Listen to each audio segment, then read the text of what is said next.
Basurong may ambisyon. Iyon ang bansag nila kay Elena nang pumasok siya bilang kasambahay sa mansyon ni Don Marcelo.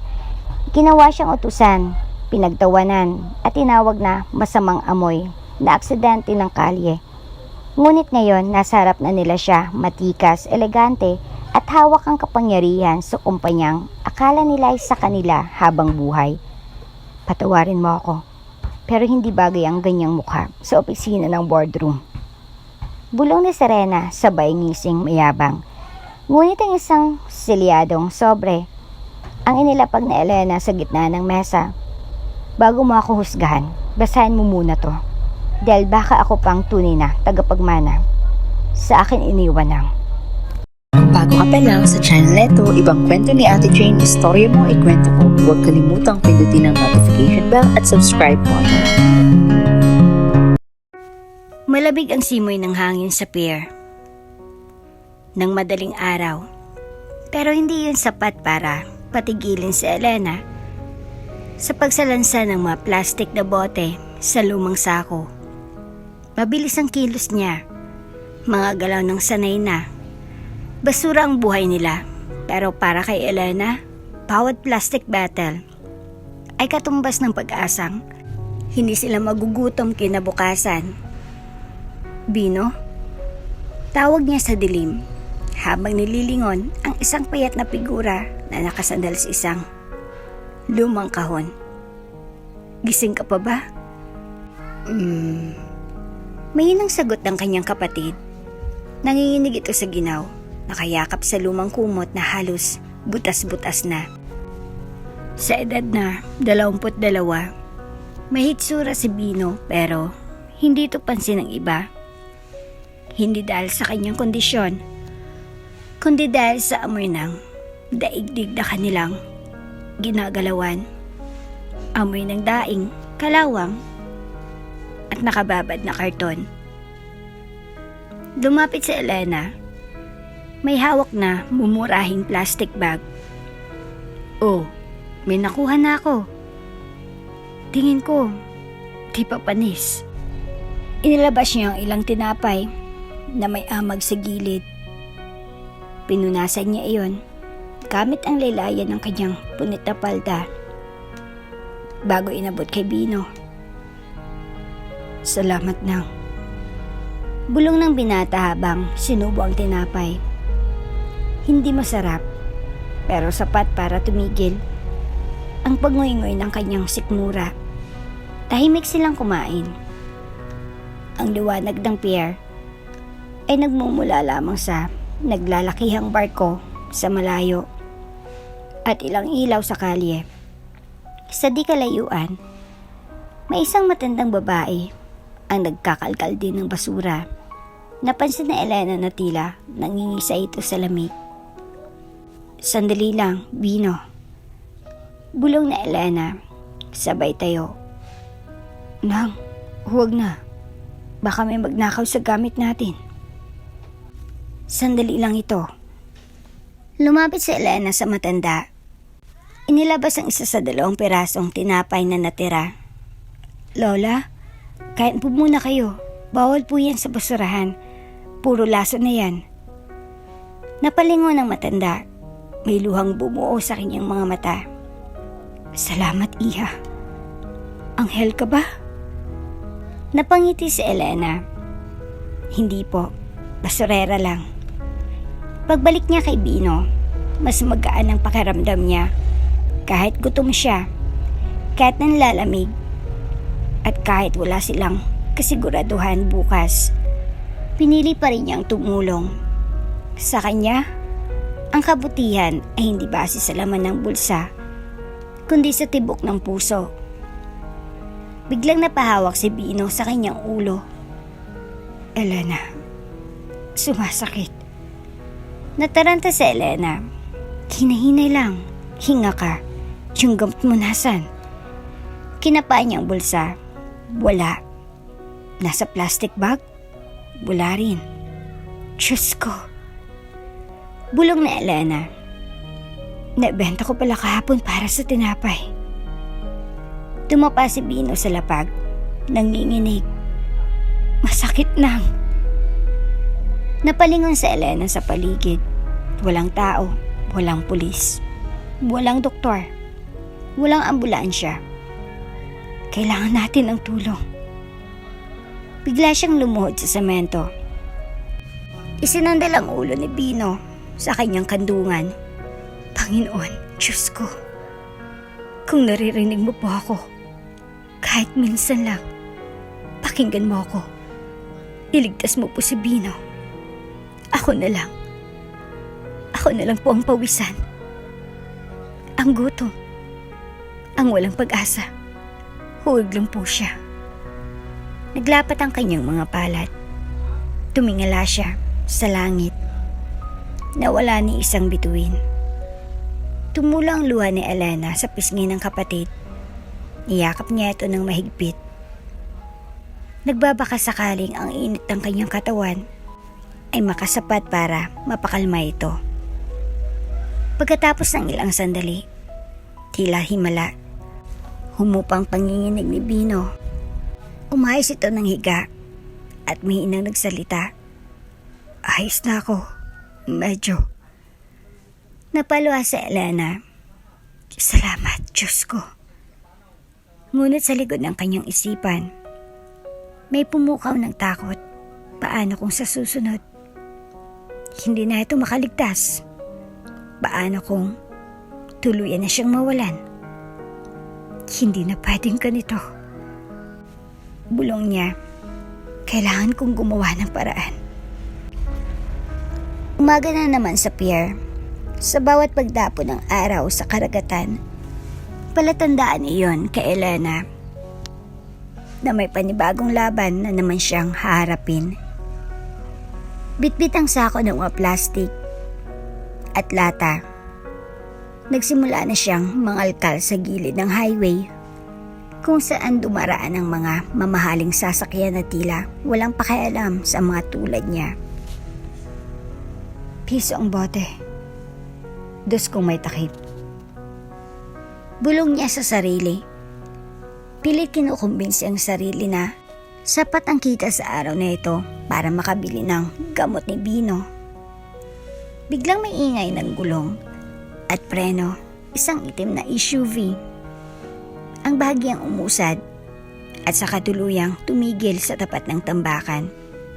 Akala na Elena ay sasagasa ito sa mga lata, kaya't dali-dali siyang lumapit upang ayusin ang daan. Pero laking gulat niya nang bumukas ang pinto at isang matandang lalaki ang pilit lumalabas. Nanginginig ang mga kamay at tila nawawala sa sarili. Manong? Ayos lang po kayo? Tanong ni Elena. Agad na tumakbo sa tabi nito. Napayuko ang matanda, humawak sa dibdib. Hininga ko. Parang hinihigop. Diyos ko. Bulong ni Elena. Agad niyang inalalayan ang lalaki. Pinaupo sa bangketa at inalis ang coat nito. Hinga lang po kayo. Mabagal. Huwag pong pilitin. May amoy ang damit ng matanda. Halimuyak ng mamahaling pabango na malayo sa sanay niyang singhutin. Ngunit hindi iyon ang mahalaga sa kanya. Tao pa rin ito at nangangailangan ng tulong. May gamot po ba kayo? Maintenance? Napailing ang matanda. Halos di na makapagsalita. Kinapa na Elena ang bulsa nito at nahanap ang isang maliit na lalagyan. Binuksan niya at pinainom agad ang isang tableta. Kapit lang po, Manong. Hindi ko po kayo pababayaan. Ilang minutong lumipas. Bumalik ang kulay sa mukha ng matanda. Unti-unti itong nakahinga ng maayos, bagamat nanatiling namumutla. Salamat. Bulong nito, halos paos. Wala po iyon. Mabuti at hindi kayo inatake ng tuluyan. Sagot na Elena, pinapahid ang pawis nito gamit ang sarili niyang bimpo. Sa gilid ng mata ni Elena, napansin niya ang mamahaling relo sa pulso ng lalaki. Pati ang balat ng sapatos nito na halatang hindi lang basta imported, custom made pa. Pero hindi niya pinansin. Hindi siya gaya ng iba. Hindi siya magnanakaw, hindi siya hayok sa pera. Hindi niya yun kailangan para patunayan ng sarili. Anong pangalan mo, Iha? Tanong ng matanda matapos makabawi ng lakas. Elena po. Elena Cruz. Nangangalakal lang po ako rito. May kapatid po akong may sakit. Kaya kahit anong kita, pinupulot ko. Tahimik ang matanda. Tinitigan siya. Parang may hinahanap sa mukha ng dalaga. Hindi pagkasuklam, hindi panghuhusga, kundi pag-uusisa. Parang may laman ng tingin nito. Ikaw ba'y naniniwala sa Diyos? Tanong nito. Napatingala sa Elena. Araw-araw po akong nakipag-usap sa kanya. Kahit wala pa akong bagong damit o mainit na kanin. Naniniwala po ako na naririnig niya ako. Napangiti ang matanda. Napakabihira na ng taong katulad mo. Bumalik ang driver ng matanda at dali-daling lumapit. Don Marcelo, ayos lang po ba kayo?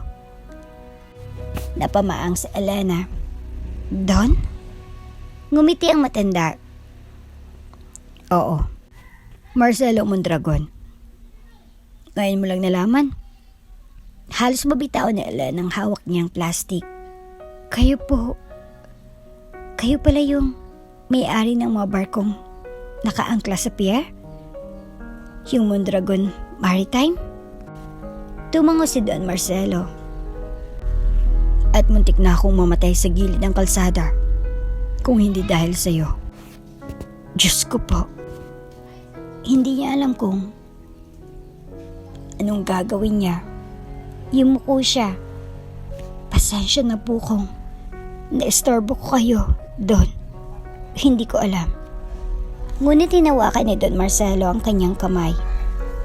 Mainit, mabigat, may dating. Hindi mo ako inistorbo. Isa kang pagpapala. At sa tingin ko, ikaw ang kasagutan na matagal ko nang panalangin. Hindi maintindihan ni Elena ang kahulugan ng sinabi ng matanda. Pero parang may biglang kabog sa kanyang dibdib. Parang may paparating. Tulungan mo akong bumalik sa sasakyan. Sa mansyon. Kailangan kitang makita uli. Elena. Napakagatlabi ang dalaga. Hindi dahil sa takot, kundi dahil sa bigat ng nararamdaman niya. Pakiramdam niya, parang isang simpleng kilos lang. Ang pagtulong ay magbabago ng takbo ng kanyang kapalaran. At hindi siya nagkamali. Habang pinapasok ni Don Marcelo sa sasakyan, ibinigay ng matanda ang calling card nito. Pumunta ka sa mansyon bukas. Sabihin mo lang ang pangalan mo. May trabaho kang naghihintay doon. Pero higit pa sa trabaho, may pagsubok. Pagsubok po? Ngumiti ang matanda. Basta totoo ka, hindi ka matatalo. Iniwan siya ng sasakyan na may gumugulong sa kanyang puso. Kaba, takot, at isang pangarap na ngayon lang niya naramdaman na pwedeng maging totoo. Sa ilalim ng araw, sa gitna ng kalye, sa tabi ng basurahan, nakatayo si Elena, hawak ang calling card na tila susi sa isang mundong dati. Sa panaginip niya lang nararating. Isang araw matapos ang di inaasahang pagkikita, nakatayo si Elena sa labas ng isang tarangkahang bakal na halos kasing laki ng bahay ng kapitan sa kanilang barangay. Nakasulat sa itaas, Mondragon Estate. Tumutulo ang pawik sa kanyang batok Hawak niya ang calling card ni Don Marcelo na may bakas pa ng dumi mula sa kanyang bulsa. Hindi siya sigurado kung anong naghihintay sa loob. Trabaho ba talaga ito? O isa lang itong biro ng tadhana na panandaliang magbigay ng pag-asa sa tulad niyang tagalupa. Pero naalala niya ang mga salitang binitawan ng matanda. May trabaho kang naghihintay. At higit pa sa trabaho, may pagsubok. Huminga siya ng malalim at pinindot ang doorbell. Isang saglit lang, bumukas ang gate. Isang matabang lalaking nakabarong ang sumalubong sa kanya. Ikaw si Elena Cruz? Opo, sinabi po ni Don Marcelo kahapon. Alam ko, sumunod ka. Malamig nitong tugon. Habang nilalakad nilang malahar din sa laki na daanan, napapatingin si Elena sa paligid. Mga marble na ang daan. May fountain pa na mas malaki pa sa basketball court sa kanilang barangay. Sa di kalayuan, may 4 na mamahaling sasakyan na para sa kanya ay mas mahal pa sa buong pier. Pagkapasok sa mansyon, sinalubong sila ng isang tinig na puno ng pangungutya. Sino yan? Mukhang amoy kalyang dumating. Napalingon si Elena, isang babae, naka-heels, naka-bodycon dress na tila galing sa mamahaling magazine, at may hawak pa na wine glass. Tumayo ito sa hagdanan na para bang reyna ng Kastilyo. Ako po si Elena. Mahina niyang tugon.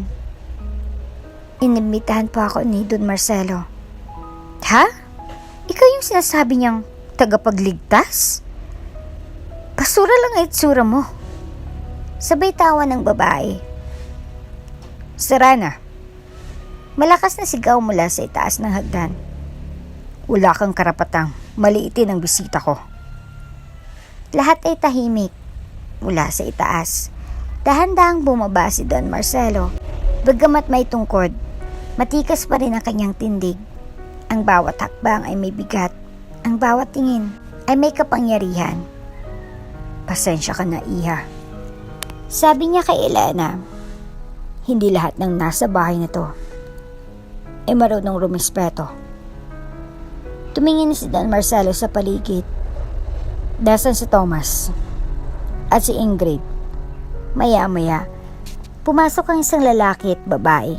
Si Thomas, ang panganay na anak ni Don, ay matangkad, nakasuot ng mamahaling Amerikana, ngunit malamig ang titig. Si Ingrid naman, ang pamangkin, ay mapayat, perfect ang makeup, ngunit mas maitim pa sa ulap ang ekspresyon. Ano naman tong narinig namin, Papa? Simula ni Thomas. Nagpapasok ka ng katulong? Mula sa kalsada? Masyado nang delikado yung ginagawa mong kabaitan, Tito. Singit ni Ingrid. Baka sa susunod, ipamana mo na rin ang kumpanya sa mga pulubi. Napatingin si Elena sa sahig. Naramdaman niyang pumumula ng kanyang pisngi. Hindi dahil sa iya kundi sa paghahalo ng galit at lungkot. Wala siyang ginawang masama. Ang tanging kasalanan lang niya ay ang maging mahirap. Ngunit mariing itinapik ni Don Marcelo ang kanyang tungkod. Tama na. Ang batang itong tumulong sa akin nang akala ko'y mamamatay na ako. Habang ang mga anak ko nasa golf course, ang mga pamangkin ko nasa spa. Papa, iginuhit ang Diyos ang landas niya papunta sa atin. Hindi ko ito papalampasin. Simula ngayon, si Elena ang magiging personal helper ko at walang sino man ang pwedeng kumontra. Tahimik ang buong bulwagan. Si Serenay napataas ang kilay. Si Ingrid ay napaikot ang mata at si Thomas ay napapailing. Ngunit walang sumuway dahil kahit gaano pa sila kayaman, isa lang ang batas sa mansyon. Ang salita ng Don. Salamat po, Don Marcelo. Mahinang sabi ni Elena. Tumingin ng matanda sa kanya at ngumiti. Hindi lang ito gantimpala, Elena. Isa rin itong paanyaya. Kilalanin mo ang mundong to at maging matatag sa bawat paninira. Ilang oras na matapos ang tensyong iyon, ipinasok si Elena sa isang malinis na silid malapit sa kwarto ng Don. Hindi ito karaniwang silid ng kasambahay. May maliit na kama, bentilador, at palikuran. Sa kanyang paningin, ito ay isang palasyo na. Napaupo siya sa kama. Inilabas niya ang maliit na larawan ni Bino at ipinatong sa mesa. Bino, may bago na akong trabaho. Bulong niya, at kahit anong mangyari, gagawin ko ang lahat para sa'yo. Ngunit sa likod ng bawat pintuan ng Mondragon Mansion ay may bulong-bulungan. Si Serena, Thomas at Ingrid, nagtipon-tipon sa study room. Hindi pwedeng hayaan lang yan. Galit na wika ni Serena. Sinusubok tayo ng babaeng yan. Walang basurang dapat na nanatili sa palasyo. Sabay ngisi ni Ingrid. Tumingin si Thomas sa kanila. Kung gusto ni Papa ng laruan, pagbibigyan natin. Pero sisiguraduhin natin pagod na siya sa laruan bago pa niya maisip na ipamana ang kahit isang kusing. At sa kabilang silid, si Elena na walang kaalam-alam na siya ngayon ang sentro ng isang labanang hindi niya na hinihiling. Ngunit handa siyang sumugal. Isang gabi, matapos ang buong araw ng paglilinis at pagtitiis sa tahimik na pangmamaliit, pinayagan si Elena ni Don Marcelo na ayusin ang kanyang lumang opisina sa ikalawang palapag ng mansyon. Isang silid na matagal nang di nagagalaw, puno ng alikabok at mga alaala. Walang pumapasok dyan maliban sa akin, pero pakiramdaman kita. Ani Don Marcelo, minsan, ang pinakamaduduming silid ang may pinakamatitinding sekreto. Hindi na tinanong pa ni Elena kung anong ibig sabihin ng matanda. Bitbit ang walis, basahan at alkohol. Pumasok siya sa loob ng lumang opisina. Agad siyang sinalubong ng makapal na alikabok, lumang kahoy na amoy kahapon at mga istanteng puno ng aklat, sobre at mga lumang kahon na tila hindi pa nabubuksan mula pa noong dekada 80. Isa-isang pinunasan na Elena ang mga lamesa at istante. Bawat paghaplos ng basahan ay tila pag-angat ng isang laylayan.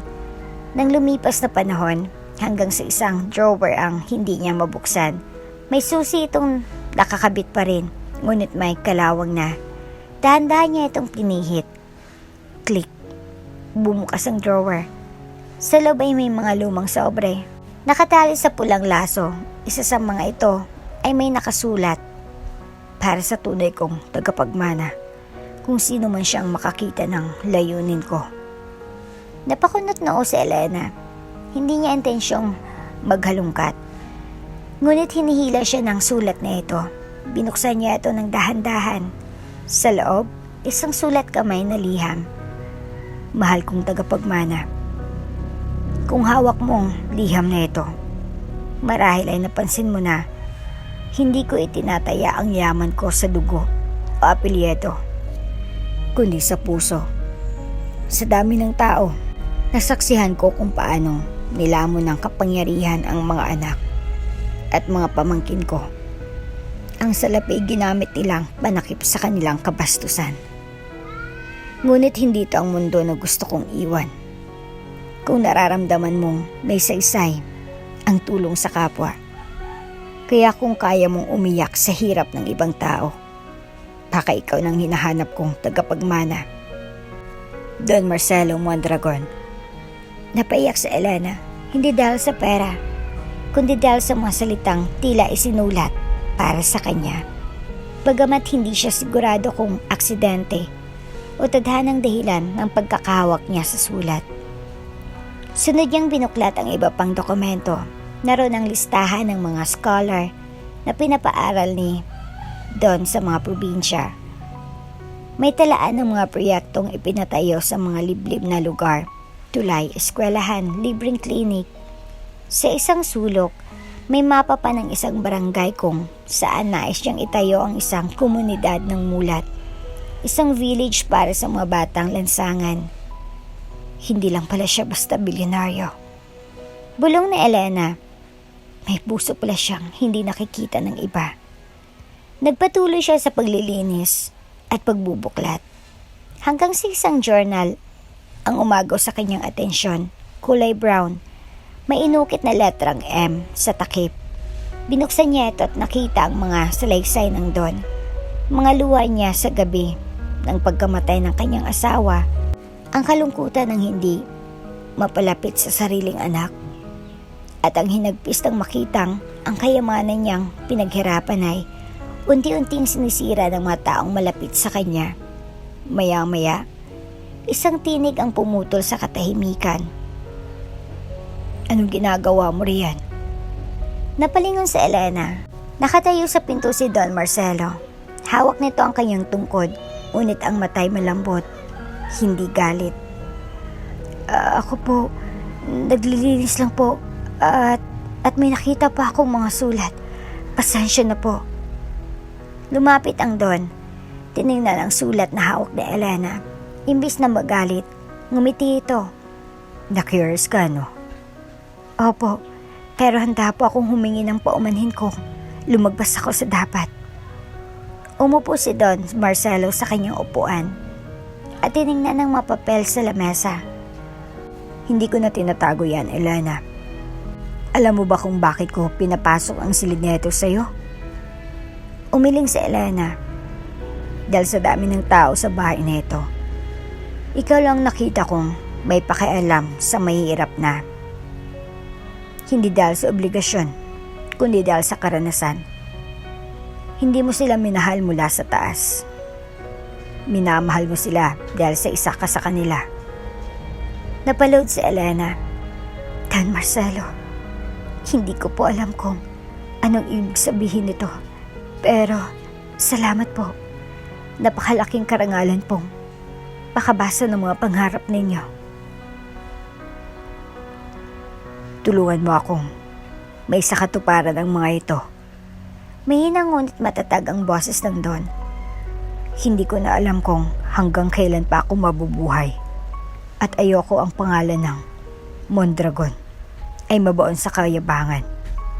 Napapikit sa Elena, ang puso niya ay umaapaw sa damdaming hindi niya maipaliwanag. Parang sa unang pagkakataon, may taong nakakita sa kanyang halaga. Hindi dahil sa ganda, yaman o koneksyon, kundi dahil sa kanyang pagkatao. Kung pagbibigyan niyo po ako, gagawin ko po ang lahat. Hindi bilang utusan, kundi bilang isang tunay na katuwang. Tumango si Don Marcelo. Simula ngayon, sa akin ka na. Hindi lang bilang helper, kundi bilang tiwala. Ngunit sa labas ng opisina, nakasilip si Ingrid sa kanyang awang ng pinto. Kasama niya si Serena at Thomas. Anong sabi ko sa inyo? Bulong ni Serena, kumakagat sa kuko. May tinatago talagang matandang niyan sa babaeng yun. Kung hindi natin mapipigilan sa Elena, baka siya nang susunod ng Mondragon. Singhal ni Ingrid. At doon nagsimula ang isang tahimik na digmaan. Hindi ng armas, kundi ng tiwala, lihim, at mga pamana ng puso. Elena, samahan mo ako bukas sa board meeting. Kailangan ko may kasama na siguradong mag-aalala sa gamot ko. Utos ni Don Marcelo habang iniinom ang kanyang tsaa sa balkonahin ng mansyon. Napitawan ni Elena ang tinidor sa gulat. Ako po? Sa board meeting? Tumango ang Don. Oo, hindi lang para sa gamot. Gusto kong marinig mo kung paano maglaro sa loob ng kwadradong mesa ng mga buwetre. Hindi makapaniwala si Elena sa dami ng mga taong nararapat. Mas may karapatang kasama sa titulo at suot ng mamahaling damit. Bakit siya? Ngunit tulad ng dati, wala siyang balak tumanggi sa taong unang nagpakita ng tiwala sa kanya. Kinabukasan, halos hindi siya makatulog. Maaga siyang gumising, inayos ang simpleng blouse at palda na ipinamana lang ng matandang kasambahay na si Lola Flor. Plinansya na ito ng 3 beses at isinuksok ang lumang panyo ni Bino sa bulsa bilang pampalakas ng loob. Pagdating sa Mondragon Corporate Tower, tila pader ng yaman ang bumangga sa kanyang ulirat. Makintab ang bawat sahig. May harapang mga receptionist na parang modelo at lahat ng dumadaan ay may dalang mamahaling bag at laptop. Ma'am Elena, nasa 28th floor po si Don Marcelo. May elevator na magdadala sa inyo diretso roon. Bati ng receptionist na kahit nakangiti ay hindi maitago ang pagtataka sa itsura ng bagong bisita. Sa loob ng elevator, sumasal ang dibdib ni Elena. Tinapik niya ang dibdib. Binubulong ang dasal. Kalma, Elena. Hindi ito pier. Pero hindi rin ito impyerno. Kasama mo si Don Marcelo. Pagbukas ng pinto, sinalubong siya ang matitinig na mata. Ang mga board members ng Mondragon Maritime Group. Naroon sina Thomas, Ingrid, Serena at ilang banyagang investors. Lahat sila halos sabay-sabay ang reaksyon, gulat, irap, at panlalait sa isip. Ngunit bago pa siya makapagtanong, nagsalita agad si Don Marcelo. Ito si Elena. Siyang personal kong aide. At hindi ko sisimula ng pulong kung wala siya. Nagkatinginan ng lahat. Si Serena halos mabulunan sa kape.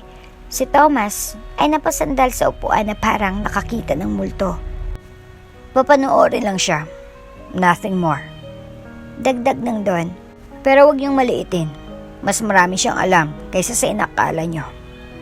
Nag-umpisa ang meeting. Pinag-uusapan ang proyekto sa Zamboanga.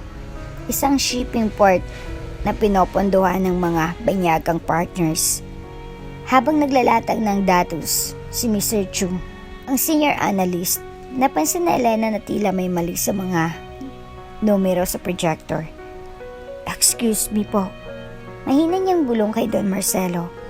Parang mali po ang projection. Sobra ng 0. Napakunot noong Don.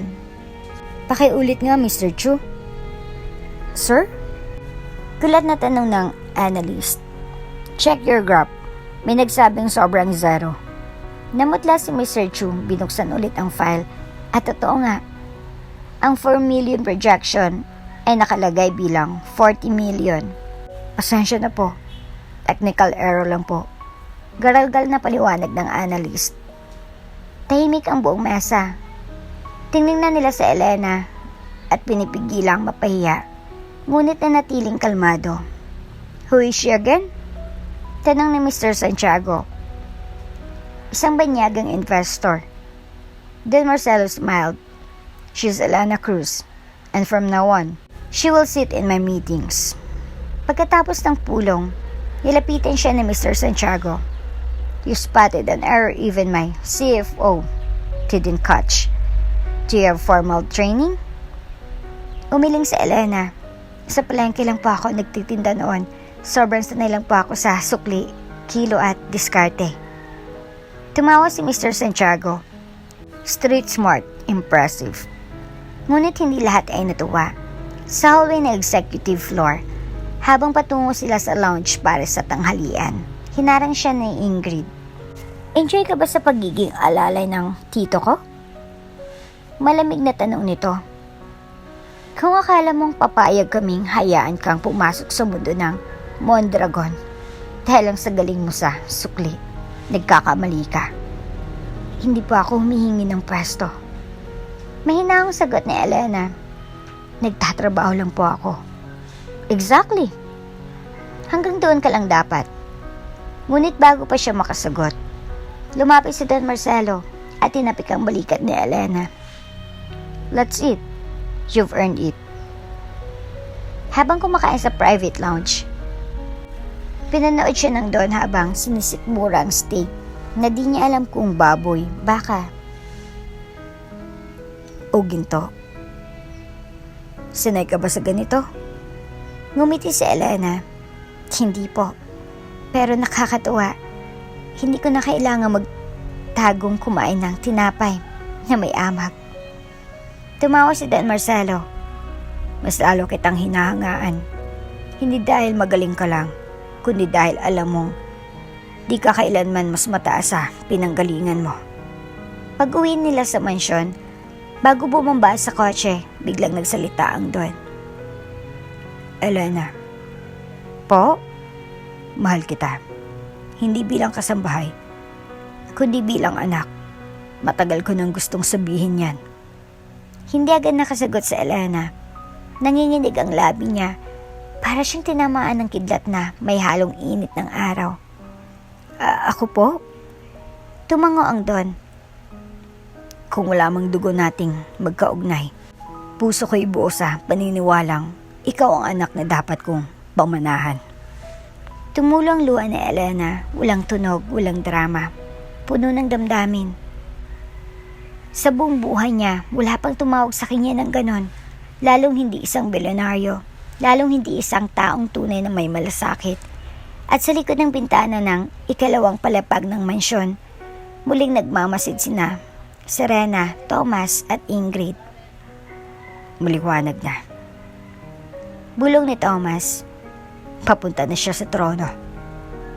Bago mangyari yan, singal ni Serena, sisiguraduhin kong matitisod siya sa hagdan bago pa siya makarating sa itaas.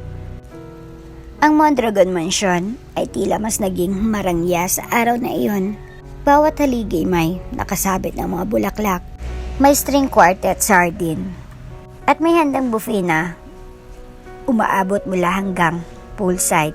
May mga naglalakad na waiters na pawang, mga modelo sa forma, at mga bisitang naglalakad sa red carpet na tila piyesta ng mga may pangalan at posisyon. Birthday ni Don Marcelo Mondragon. Sa edad na 79, inaasahan ng lahat na ito na ang kanyang huling granding selebrasyon. At hindi lang basta kaarawan ito. Ito rin ang taon kung kailan inaasahang mag-aanonsyo siya ng kanyang legacy decision. Sinong susunod sa pangalan ng Mondragon? Kaya't naroon ang lahat ng gusto maging bahagi ng kanyang pamana. Ang anak niyang si Thomas suot ang pinakamamahal na tuxedo. Si Ingrid may dalang imported na wine mula sa France. Si Serena may inihandang ballet tribute na isinayaw ng hired professionals mula Cultural Center. Ngunit sa isang sulok ng kusina, tahimik si Elena. Hindi siya isinama sa listahan ng opisyal na bisita, ngunit pinayagan siyang mag-serve ng inumin. Hindi siya nasaktan dahil mas mahalaga sa kanya ang makapagbigay ng regalo sa taong una niyang tinawag na ama.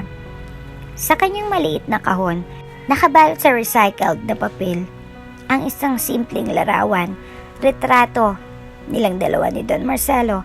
Kuha sa veranda isang hapon, pinagawa niya ito sa isang maliit na photo studio sa bayan. Ipina-frame gamit ng kahoy na siya mismo ang nagbiyak mula sa isang sirang lamesa. Para sa inyo, Don Marcelo.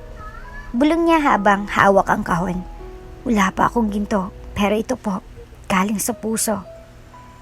Bagong hapunan, biglang tinawag ng Don ang pansin ng lahat. Bago ang toast. Ani Don Marcelo, nais kong sabihin na ang yaman ko'y hindi nasusukat sa dami ng barko o gusali, kundi sa dami ng totoong taong nagpapainit sa aking puso. Nagpalakpakan ng lahat, akala'y sila ang tinutukoy.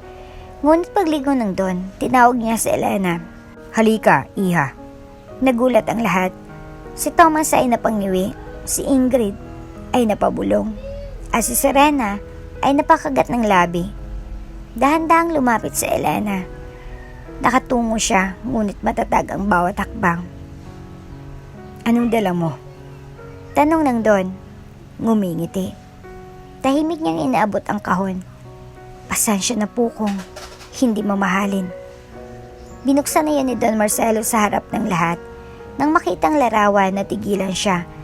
Tila bumalik ang alaala ng mga panahong totoo pa ang mundo sa kanya bago siya nilamon ng mga ambisyosong anak. Bago siya nagmistulang hari ng malamig na kaharian. Sa larawan nilang dalawa, kitang-kita ang ngiting hindi scripted. Ang ngiting totoo mula sa puso. Hindi mo alam, Elena. Anas ng Don habang nangingilid ang luha. Ito ang unang regalong galing sa puso na natanggap ko sa loob ng maraming taon.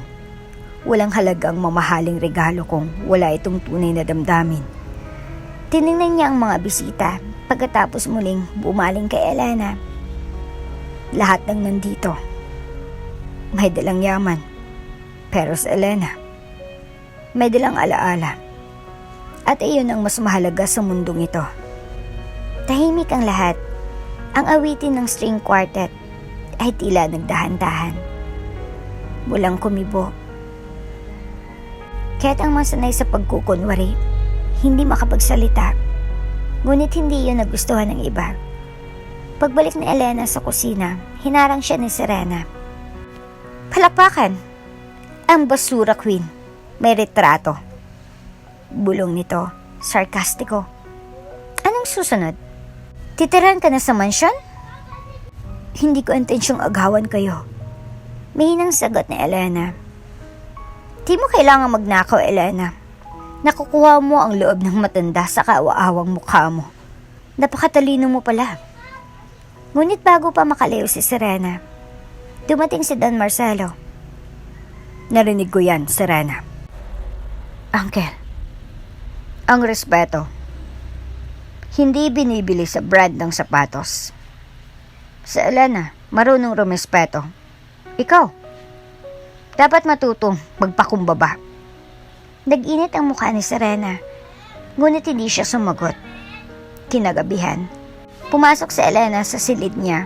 Hawak pa rin ang papel na binalutan ng frame kanina. Pinagmasdan niya ang isang kopya ng retrato na pinadevelop niya para sa sarili. Tahimik siyang umupo sa kama, saka ibinulong. Salamat, Don Marcelo. Sa pagkilalang, hindi ko kailanman inaasahan.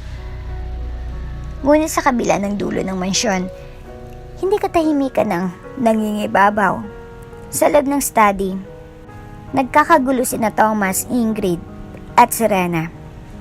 Kung hindi natin kikilos, sabi ni Ingrid, baka siya na ang mapiling tagapagmana.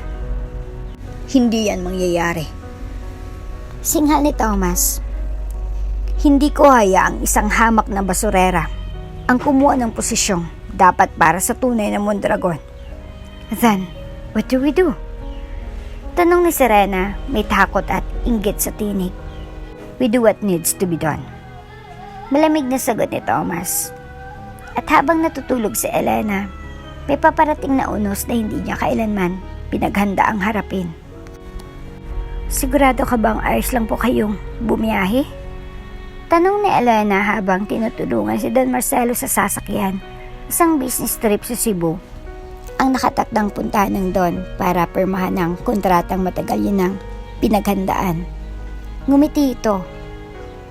Hindi natin pwedeng ipagpaliban, Iha. Kailangan kong harapin ito at gusto kong makasama ka.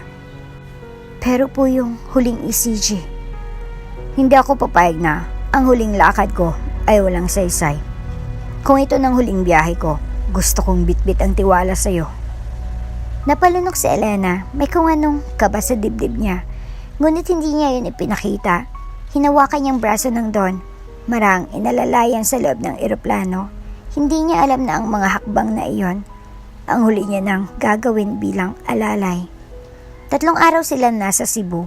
Maayos ang unang araw ng meeting. Ngunit sa ikatlong araw, habang nagdi-dinner sila sa isang pribadong lounge kasama ang mga investor, biglang namutla si Don Marcelo. Tumigil ito sa pagsubo, hawak ang dibdib, at nagsimulang walang hininga sa loob ng ilang segundo. Don Marcelo? Sigaw ni Elena, napasugod agad sa tabi ng matanda. Ambulansya! Tulong! Ambulan! Puno ng gulo ang paligid. May sumisigaw, may umiiyak, at may tumatawag sa ospital. Ngunit para kay Elena, tila bumagal ang oras. Nakaluhod siya. Hawak ang kamay ng Don habang nangingilid ang kanyang luha. Huwag po. Hindi pa po ito oras niyo. Hindi pa po. Namulat ang mata ng Don. Marahang ngumiti. Salamat, Iha. Sa lahat. At iyon ang huli nitong salita bago tuluyang pumikit. Ang pagbabalik nila sa Maynila ay may kasamang kabaong. Paglapag ng eroplano, sinalubong sila ng media, mga empleyado ng Mondragon Maritime at mga kasamahan sa negosyo. Nakaitim ang lahat, ngunit sa gitna ng gulo at flash ng mga kamera, tahimik si Elena, tila hindi pa rin matanggap ang nangyari. Sa loob ng mansyon, abala ang lahat sa pag-aayos ng burol. Mula sa mga flower arrangement hanggang sa VIP guest list, hawak na ng kamay ni Thomas ang lahat. Narito ng tunay na Mondragon. Wika niya habang pinamumunuan ang buong bahay. Mula ng sagabal. Pinagtabuyan niya si Elena palayo sa altar kung saan nakaburol ang Don. Hindi ka pwedeng lumapit dyan. Hindi ka pamilya. Hindi nakapagsalita sa Elena, ngunit sa halip na magmakaawa, tahimik siyang umupo sa pinakalikod. Hawak ang larawang regalo niya sa Don noong kaarawan nito. Sa gitna ng luha, isang bulong ang kanyang dasal. Patawad po, Don Marcelo. Hindi ko kayo nasagip, pero pinangako ko sa inyo. Hindi po ako susuko. Ilang araw matapos ang libing, ipinatawag ang mga anak, pamangkin, abogado at ilang piling tagapagmahala ng kumpanya sa opisina ng legal team para sa pagbasa ng huling habilin ni Don Marcelo. Si Elena ay hindi kasama sa listahan ng imbitado, ngunit kinagabihan, ang lahat ay nabigla nang siya ay tawagin ng abogado. Elena Cruz. Nasa huling testamento. Nararapat siyang dumalo. Anong kalokohan to? Singa ni Ingrid. May bago bang testamento? Tanong ni Serena. Napakapit sa pearl necklace niya. Wala kaming natatanggap na update. Dagdag ni Thomas. This is absurd. Ngunit hindi sila makapagtalo. Sa harap ng abogadong si Attorney Gascon, isang matagal nang pinagkakatiwalaan ng pamilya. Lahat ng legal, may video pa, kung handa na po ang lahat. Pinaandar ng abogadong isang video recording sa loob ng screen. Nakaupo si Don Marcelo, tila payapa pero seryoso ang ekspresyon. Kung pinapanood nyo ito, ibig sabihin, hindi na ako kasama sa mundong ito. Ngunit hindi ibig sabihin ay tapos na ang laban ko. Ang kayamanang to, lahat ng pagod, lahat ng pinundar ko, ay hindi dapat mapunta lang sa kung sino ang may apelyido. Napagod akong biguin ang sarili kong dugo. Kaya't pakinggan niyo ako ngayon. Ang kalahati ng lahat ng aking personal na ari-arian, kabilang ng shares ko sa Mondragon Maritime, ay pinamamana ko kay Elena Cruz. Sumabog ang silid sa sigawan. Hindi totoo yan, sigaw ni Thomas. Pinipilit lang yan ng babaeng yun. Bulala si Serena. Imposible. Halos maiyak si Ingrid. Siya? Siya ang tagapagmana? Ngunit matatag si Attorney Gascon. Legal ang dokumento. Pinirmahan at pinanotaryo ilang araw bago ang business trip. Hindi makagalaw si Elena. Hindi niya maintindihan ang nangyayari. Parang panaginip o bangungot na may halong liwanag. Bakit ako? Tanong niya. Nanginginig ang tinig. Sa video, muling nagsalita ang Don. Ikaw, Elena, nakita ko ang sarili ko sa iyo noong wala pa akong yaman. Hindi mo ako tinulungan dahil sa pangalan ko. Minahal mong simpleng tao sa likod ng kapangyarihan. At ngayon, ikaw magpapatuloy ng misyon ko. Tahimik ang silid matapos ang video. Ngunit hindi ang puso ng mga Mondragon. Ang dating kay Elena ay isang regalo sa kanila. Isang panganib, isang banta sa lahat ng pinaghawakan nilang kapangyarihan. Paglabas na Elena sa opisina, sinundan siya ng mga mata na puno ng puot, inggit at pagnanasa sa kayamanang hindi nila nakuha. At sa likod ng mga mata nila, isang panibagong plano ang unti-unting isisilang, isang plano para ibalik ang yaman sa kanila, kahit ang kapalit ay ang pagbagsak ng babaeng minsang tinawag nilang Basura Queen. Ngunit sa bawat yapak ni Elena, palapit sa kanyang bagong kapalaran, kasabay din ng matibay niyang panata. Hindi ko hiniling ito, pero hindi ko rin hayaang agawin niyo sa akin. Magnanakaw! Ang salitang iyon ay umalingaw-ngaw sa buong hallway ng Mondragon Corporate Building, kasabay ng pagpunit ng isang printout ng testamento sa kamay ni Ingrid. Ano ba talagang ginawa mo kay Tito? Nilason mo ba siya? Nilambing habang mahina? Ganyan bang style mo, Elena? Singhal ni Serena habang sinugod siya sa labas ng conference room. Hindi ko po ninakaw ang kahit ano. Tumahimik ka! Sigaw ni Thomas, lumapit at tinapik ang mesa. Wala kang karapatang umangkin ng kahit anong pag-aari ng Mondragon. Isa kang basura na biglang nagdamit ng ginto. Kung may mali sa testamento, may tamang proseso para... Tamang proseso? Tawa ni Ingrid. Ang tamang proseso ay palayasin ka sa mansyon at sunugin ang lahat ng hawak mong papel. Tumindig si Elena, kinuyom ang palad at buong tapang na tumingin sa kanila. Hindi ko kailanman inakin ang yaman niya. Hindi ko ito hiningi. Pero si Don Marcelo, siya mismong nagdesisyong ipagkatiwala sa akin ang kalahati ng kanyang pinaghirapan. Hindi ninyo ako kayang takutin. Ngunit tila iyon ang hudyat ng giyera. Kinabukasan, headline ang pangalan ni Elena. Ex-basurera, tagapagmana ng Mondragon, legal battle looms over billion-peso fortune. Pamilya Mondragon, hinamon ang validity ng testamento. Sa telebisyon, paulit-ulit ang mga footage ni Elena na lumalabas ng opisina, mukhang pagod, gulat, at pilit na pinananatili ang dignidad. Sa likod ng kamera, isang mas marahas na laban ang nagaganap. Sina Thomas, Ingrid at Serena ay naglabas ng press testament. Hindi namin kinilalang, di umano'y pamana. Si Elena Cruz ay malinaw na ginamit ang kahinaan ng aming ama para sa pansariling interes. Kami ngayon ay nagsasampa ng formal na kaso laban sa kanya. Sa korte, si Elena ay hindi abogado. Wala siyang PR team. Wala siyang milyon-milyong pampiyansa. Ang meron lang siya ay si Attorney Gascon, ang matandang abogado ni Don Marcelo, at ang pinaniwala ang totoo ang kanyang intensyon, Miss Cruz. Tanong ng abogado ng kanilang kampo, maari bang ipaliwanag kung bakit ikaw, na isang dating basurera, ay nasa testamento ng isang bilyonaryo? May ebidensya ka bang hindi mo siya tinakot, sinamantala, o ginamit? Tahimik si Elena. Nangingilid ang luha, ngunit hindi siya umiyak. Sa halip, inilabas niyang frame photo, ang simpleng retrato nila ni Don Marcelo. Ito pong regalo ko sa kanya noong birthday niya. Hindi po ito mamahalin, pero sabi niya, ito raw ang una at tanging regalong galing sa puso. Tch! Bulong ni Serena sa likod. Drama queen. Elena, huling tanong ng korte, gusto mo ba talaga ng kayamanan o gusto mo lang ang alaala ng taong minahal mo bilang ama? Tumingin siya sa hukom.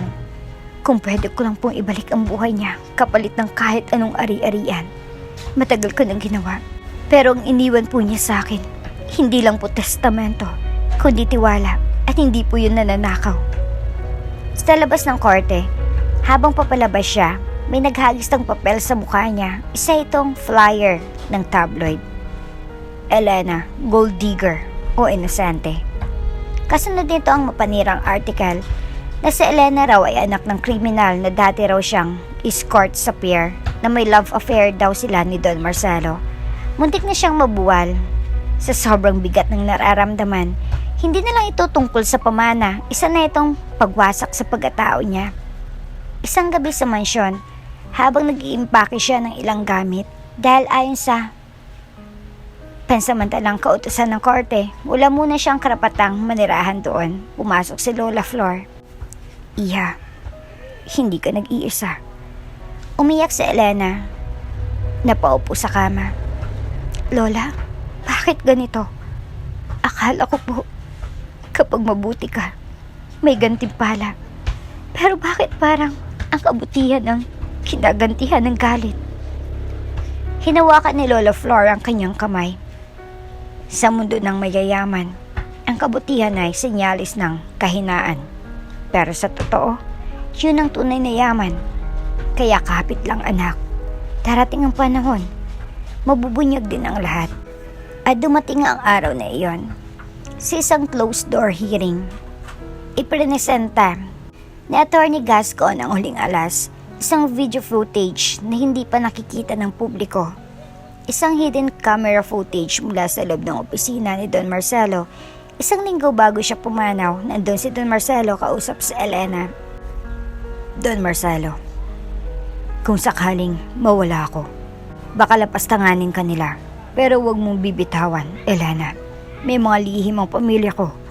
Kung silang dapat magmana, bakit nila inililihim sa akin ng multi-million scam sa Mindoro Project? Elena, po, hindi ko po alam yun. Don Marcelo, alam ko, kaya ko ang pinili ko dahil hindi ka sinungaling. Boom. Sa harap ng korte, sa harap ng media, sa harap ng buong bayan, isang piraso ng katotohanan ang pumatay sa lahat ng kasinungalingan. Ang pamana na Elena ay hindi dahil sa awa, kundi dahil sa hustisya. Ngunit ang giyera ay malayo pa sa pagtatapos. Habang papalabas siya ng korte, may nag-abot sa kanya ng sobre. Subpoena, bagong kaso, attempted coercion, perjury, manipulasyon. Ginatngat ng kapangyarihan ang mga Mondragon at ngayon sila'y handang sirain ang lahat kasama sa Elena, pero sa likod ng mata ng basurerang minahal ng isang Don, nagniningning na ang panibagong lakas. Maagang umaga nang muling tumapak si Elena sa lugar kung saan siya nagsimulang mangarap, ang pier. Ang dating pinamumugaran ng katahimikan ay ngayon ay tila entablado ng isang panibagong palabas.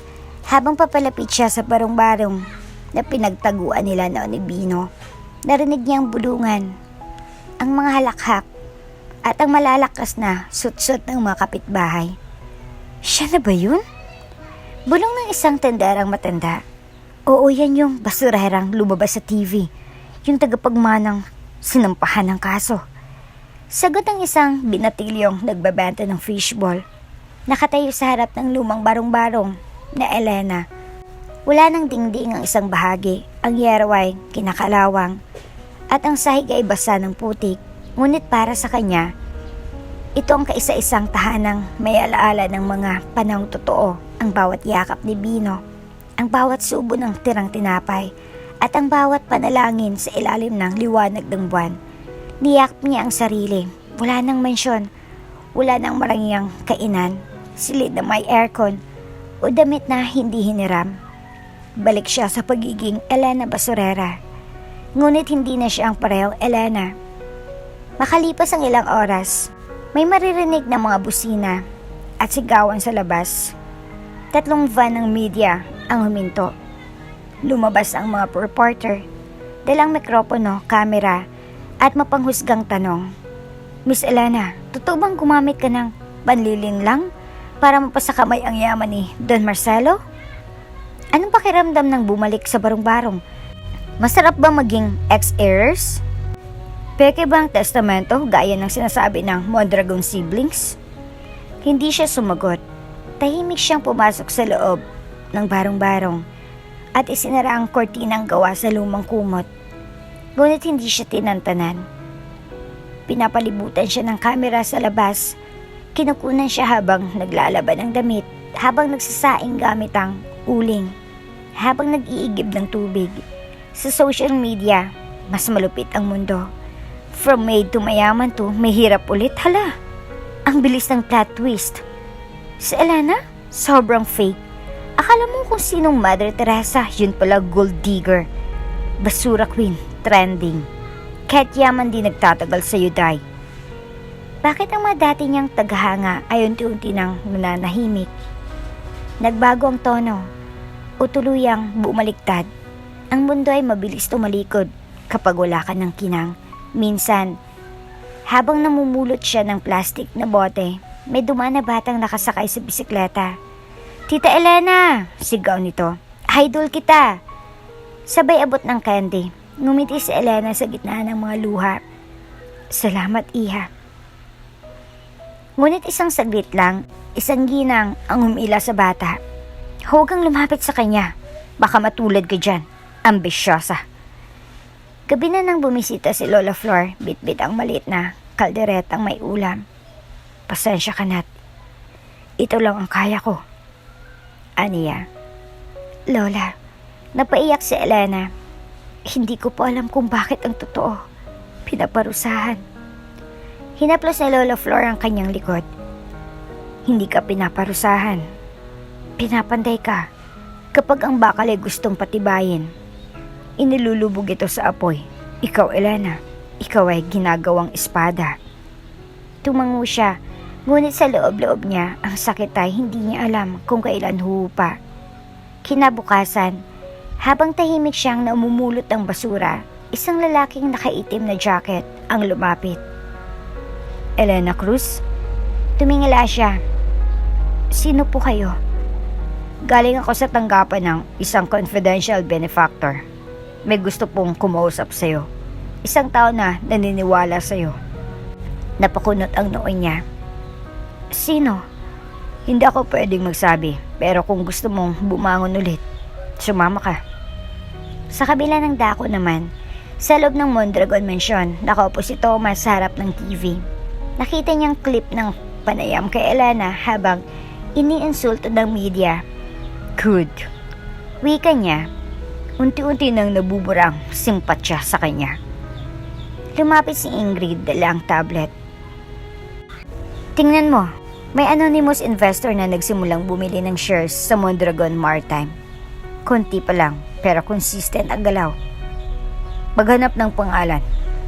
Walang pwedeng humawak ng shares maliban sa atin." Tumango si Ingrid, ngunit sa isip niya may kaba dahil sa bawat pagtaas ng presyo ng stocks, may isang aninong unti-unting bumabalik.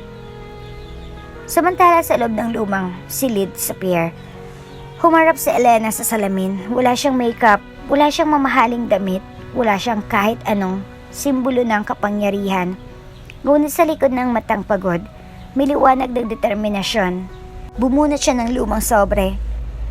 Ang liham ni Don Marcelo na nahanap niya noon sa drawer. Binasa niya ulit ang huling linya. "Kung nararamdaman mong may saysay ang tulong sa kapwa, baka ikaw ang hinahanap kong tagapagmana." At doon muling bumangon ang apoy sa kanyang dibdib. Hindi siya lumaban para sa kayamanan. Lumaban siya para sa dangal. At kahit anong gawin ng mundo para ibalik siya sa putikan, handa siyang maglakad muli. Kahit pa ay sugatan, basta't puso niya ay buo. Umagang-umaga pa lang, tila mas malamig na ang hangin sa pier. Tahimik si Elena habang inaayos ang naipong mga bote sa lumang sako. Sa likod ng kanyang isip ay paulit-ulit ang mga eksena, ang burol, ang testamento, ang sigawan sa korte, at ang walang katapusang panglalait sa media. "Basurera," anang headline. "Ambisyosa," sigaw ng mga komento. "Magnanakaw," hatol ng mga hindi nakakakilala sa kanya. Ngunit sa kabila ng lahat, nanatiling buo ang paninindigan ni Elena. Walang yaman, walang bahay, walang proteksyon, pero may dignidad siyang hindi mabubura. Biglang huminto sa harap ng barong-barong ang isang itim na kotse.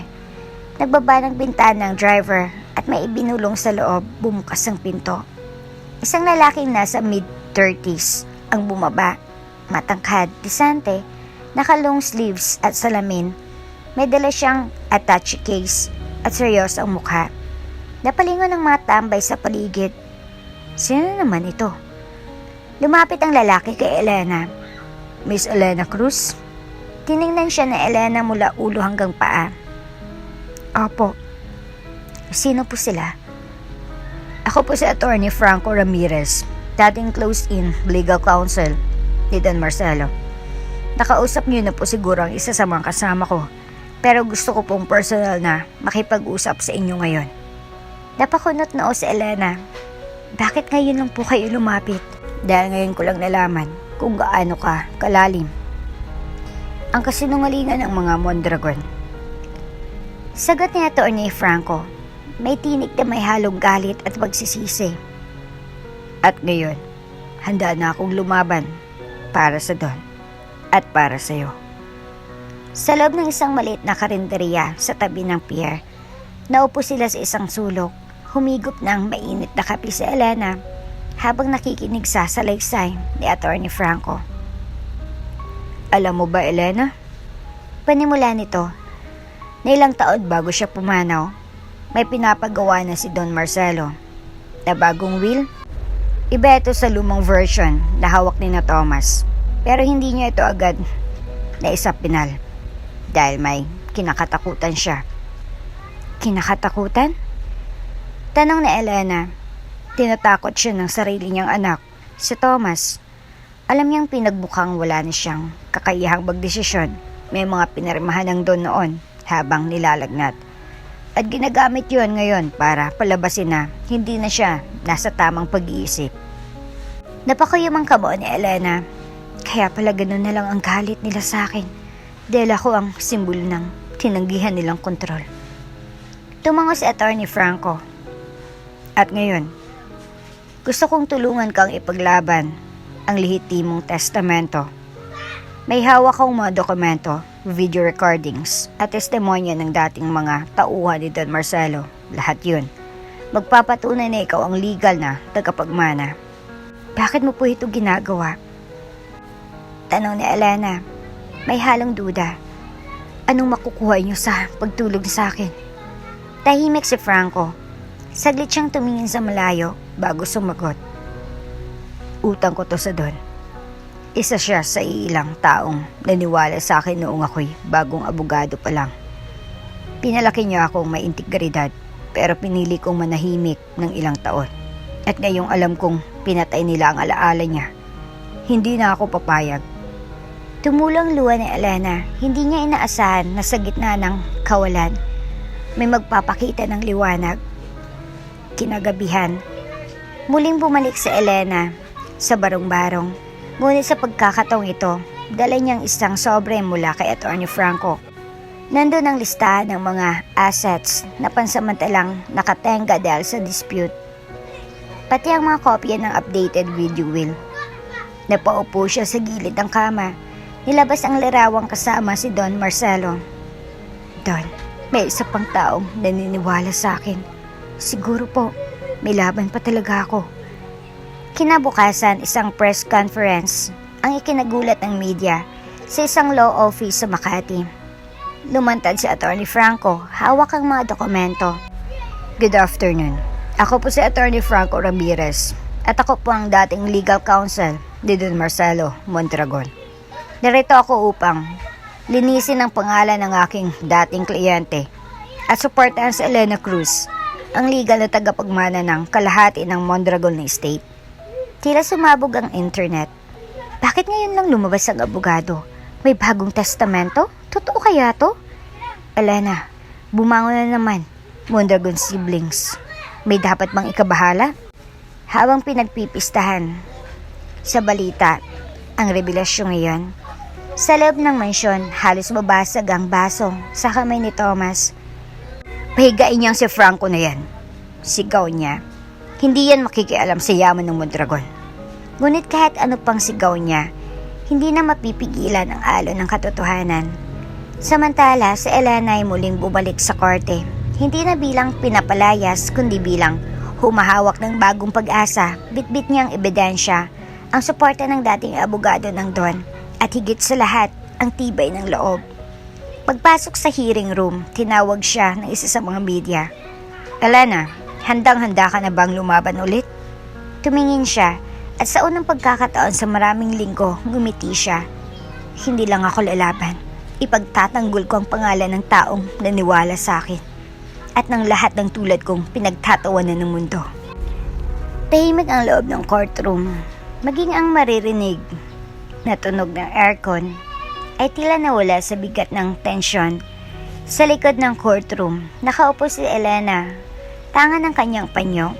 Sa harapan, nakatayo si Attorney Franco, hawak ang isang USB na ipapasok sa projector ng korte. Your Honor, panimula ng abogado, nais po naming ipresenta ang isang mahalagang piraso ng ebidensya, isang personal na video message mula mismo kay Don Marcelo Mondragon. Kinunan 5 araw bago ang kanyang pagpanaw sa ilalim ng malay at kusang loob niyang kagustuhan. Objection, Your Honor. Sigaw ng kampo ni na Thomas. Una, hindi verified ang authenticity. Pangalawa, ito'y isang hearsay. Ngunit tahimik na tumayo sa Attorney Gascon, ang dating legal advisor ng Don na kinikilala pa rin ng korte. Ako mismong saksi ng kunan ng video. Akong humahawak ng kamera at may notaryo pong pinirmahan si Don Marcelo matapos ang recording. Legal at litihimo ang laman nito. Nagbulungan ng lahat, ang judge ay tumango. Objection overruled. Ipagpatuloy. At kasabay ng pagdilim ng ilaw sa loob ng korte, bumukas ang screen. Video start. Makikita si Don Marcelo, nakaupo sa kanyang opisina. May kinaan na sa kanyang tinig, ngunit ang mga mata niya'y buo, malinaw, at puno ng katapatan. Don Marcelo. Kung pinapanood niyo ito, marahil ay wala na ako. Ngunit nais kong ilahad ang mga saloobin ko habang malinaw pang aking pag-iisip. At habang may pagkakataon pa akong magsabi ng totoo. Lumingon siya sa kamera, may hinahon, seryoso.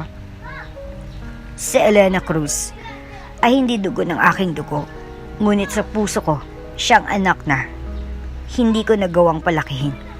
Sa mga panahong iniwan ako ng sarili kong pamilya sa oras ng pangangailangan, siyang tumulong sa akin, hindi para sa kapalit, hindi para sa yaman, kundi dahil may puso siyang hindi kayang tumbasan ng ginto. Nakita sa screen ang luhang tumulo mula sa mata ni Elena, pati ang judge ay tila natahimik sa lalim ng tinig ng Don. Pinagmasdan ko sa Elena, pinag-aralan ko siya. Hindi siya perpekto, pero totoo siya. May talinong galing sa karanasan, may tapang sa puso, at may malasakit sa kapwa. Kaya't bago ako tuluyang mawala, nais kong ipahayag ito. Tumigil siya saglit, kumuha ng papel, pinakita sa kamera. Pumirma ako ng memorandum at itinatakda ko na si Elena Cruz ay ang itatalaga kong Chief Executive Officer ng Mondragon Foundation, Outreach Branch. Isang proyekto para sa mahirap at sa mga batang lansangan at sa mga tulad naming minsan ding pinagsarahan ng pinto ng lipunan. Biglang nag-reaction ng courtroom. Si Serena ay napamura ng mahina. Si Ingrid ay halos mapunit ang hawak niyang folder. Si Thomas ay tahimik ngunit nangingitim ang mukha sa galit. Video continues. Hindi ko ipinamana kay Elena ang mga pera para yumaman siya. Ibinigay ko iyon upang magamit niya sa pagbabagong hindi nagawa ng mga nauna. At kung may hadlang, tandaan ninyo, lahat ng ito, sinelyuhan ng puso ko, hindi ng kayamanan ng pinag-uusapan dito, kundi prinsipyo. Video ends. Tahimik ang lahat. Isang katahimikang mas malakas pa sa palakpak, mas malalim pa sa sigaw. Tumingin ng hukom kay Elena. Miss Cruz, may nais ka bang sabihin? Tumayo si Elena, bagamat nangingindig ang tuhod. Huminga siya ng malalim at saka tumingin sa buong korte. Hindi ko po ginusto ang maging sentro ng lahat ng ito. Pero hindi ko rin po tinanggihan ang pagkakataong ipaglaban ng totoong layunin ng Don. Hindi ko po kayang baliwalain ang paniniwala niya sa akin. Kaya po ako nandito, hindi para sa yaman, kundi para ituloy ang pangarap ng taong nagtiwala sa akin na kahit kailan ay hindi matatawag na sa akin, kundi laging magiging atin. Tumulang luha ni Lola Flor sa likod, maging ang ilang tagapakinig mula sa media ay tahimik. Ngunit ang giyera ay hindi pa tapos. Paglabas ng korte, sinalubong ulit ng kamera si Elena. Ngayon, hindi na insulto ang mga natanong. Miss Elena, totoo bang magiging CEO ka ng Mondragon Foundation? Anong reaksyon mo sa video ng Don? May mensahe ka ba sa mga anak at pamangkin ng Don? Ngunit isang sagot lang ang binitaw ni Elena habang nakangiti ng payapak. Ang hustisya, hindi minamadali. Pero lagi itong dumarating sa tamang oras. Sa kabilang banda, sa loob ng isang private lounge, sinira ni Thomas ang baso sa lamesa. Mula na, lahat ng plano wasak. Ngunit kumiti si Serena. Hindi pa tapos ang laban. Anong ibig mong sabihin? Tanong ni Ingrid. Ibig kong sabihin, kung hindi uubra ang legal na paraan, oras na para gumamit ng mas matalim. Nagkatinginan silang tatlo at isang plano ang unti-unting binubuo. Ngunit si Elena sa kabila ng tahimik na tagumpay sa araw na iyon ay may isang misyon na mas malalim pa sa pamana. Ipagtanggol ang alaala ng taong tumawag sa kanyang anak at patunayan sa mundo na kahit ang basurera may pusong kayang magtaguyod ng imperyo. Sa bisa ng ebidensya ang inilahad ng parehong kampo at sa pagsasaalang-alang sa legalidad ng mga dokumento at video testimony, ang korte naglalabas ng hatol. Tumigil ang hininga ng lahat sa loob ng courtroom. Nakaabang ang mga mata kay Judge Mariano habang isa-isa niyang binuklat ang kanyang mga papel. Si Elena, nakaupo sa harap, ay nanginginig ang mga kamay. Kasama niya si Attorney Franco at si Lola Flor. Sa kabilang banda, matikas ang tindig ni na Thomas, Ingrid at Serena. Ngunit ang mga matay puno ng kaba at galit na hindi nila maikubli. Nagpatuloy ang hukom. Ang testamento ni Don Marcelo Mondragon, kabilang ang video at dokumento na permado at notaryado, ay kinikilalang litihimo ng korte. Sumakatuwid ang hatol ng hukuman. Si Elena Cruz ay formal at legal na tagapagmana ng 30%, 30% ng kabuuang ari-arian at shares ni Don Marcelo Mondragon. At bilang bahagi ng kanyang habilin, si Elena ay itatalaga bilang acting CEO ng Mondragon para sa Masa Foundation. Nagsimula ang bulungan sa loob ng silid. May mga napasinghap, may mga napaluha, ngunit isa lang ang hindi makapaniwala, si Thomas. Hindi totoo to. Bulong niya. Hindi pwedeng maging totoo to. Tumayo si Serena. Your Honor, this is injustice. How can a street girl? Tama na. Sabi ng judge, mariin. Nasa ilalim tayo ng batas. Hindi ng pride nyo. Wala na kayong karapatan para sirain ang desisyong ito. Paglabas ng korte, sinalubong si Elena ng masigabong palakpakan. Hindi na ito tulad ng dati. Hindi na mapanghusga. Hindi na nakayuko ang kamera sa kanya. Ngayon, nakaangat. Miss Elena, kayo na po bang bagong CEO? Ano pong plano nyo para sa foundation? Anong mensahe nyo po kay Don Marcelo? Tumigil siya sa harap ng pudyum. Nakasimple lang siyang bestida, ngunit ang presensya niya ay singtibay ng isang reyna sa sariling kaharian. Una sa lahat, panimula niya, ang tagumpay na ito ay hindi tagumpay laban sa pamilya ng Don. Ito ay tagumpay ng prinsipyo, ng hustisya at ng pangarap na hindi kailanman nawala. Ang yaman ni Don Marcelo ay hindi ginawa para sa kapangyarihan lamang. Ginawa ito para sa masa, para sa mga batang lansangan, para sa mga inulila ng sistema, sa mga tulad kong minsang tinapakan. Huminto siya at muling tumingin sa langit. Don Marcelo, salamat po sa tiwala, sa pagmamahal, at sa paniniwalang ang isang tulad kong mula sa basura ay may kakayahang magbigay ng liwanag sa madilim na bahagi ng mundo. Sa parehong araw, isang board meeting ang isinagawa sa loob ng Mondragon Tower. Walang red carpet, walang engraving, bouquet, pero naroon ang pinakamahalagang stakeholders at executives. Sa unang mesa, pinaupo si Elena. Miss Cruz, wika ng isa sa mga directors. Ang posisyon niyo bilang acting CEO ay may bisa ng 6 na buwan. Sa loob ng panahong iyon, kayo ang mangangasiwa sa kabuang operasyon ng Mondragon para sa Masa Foundation. Tumayo si Elena. Naunawaan ko po. Hindi ako eksperto sa korporasyon, pero eksperto ako sa gutom, sa hirap, sa kakulangan. At gagamitin kong lahat ng karanasang yon upang siguraduhin makakarating ang yaman ng Mondragon sa mga taong tunay na nangangailangan. Ilang araw ang lumipas, sabay-sabay ang mga pagbabago. Nagsimula ng proyekto ng free feeding program sa mga squatter sa Tondo. Naitayo ang mobile clinics para sa mga mahirap na pamilya sa Payatas. May libreng night classes para sa mga batang hindi makapasok sa araw. At sa labas ng dating pier kung saan siya nangalakal, may bagong satellite office na ng Mondragon para sa mga Masa Foundation. May libreng internet, taker center at computer classes. Si Elena Cruz, dating basurera, ngayon ay ina ng masa. Ayon sa isang feature sa telebisyon. Samantala, sa loob ng Mondragon Mansion, balot ng katahimikan ng salas, si Thomas, hawak ang isang bagong brandy, ay tahimik na nakatingin sa larawan ng yumaong ama. Bakit siya? Bulong niya, bakit hindi ako? Walang sumagot, dahil sa kabila ng lahat ng yaman, koneksyon at kapangyarihan, isang bagay ang hindi nila kailanman nakuha, tiwala. At ang tiwalang iyon ay buong-buong ibinigay sa babaeng hindi kailanman humingi ng kapalit. Gabi, tahimik ang opisina ng foundation sa rooftop ng isang lumang gusali.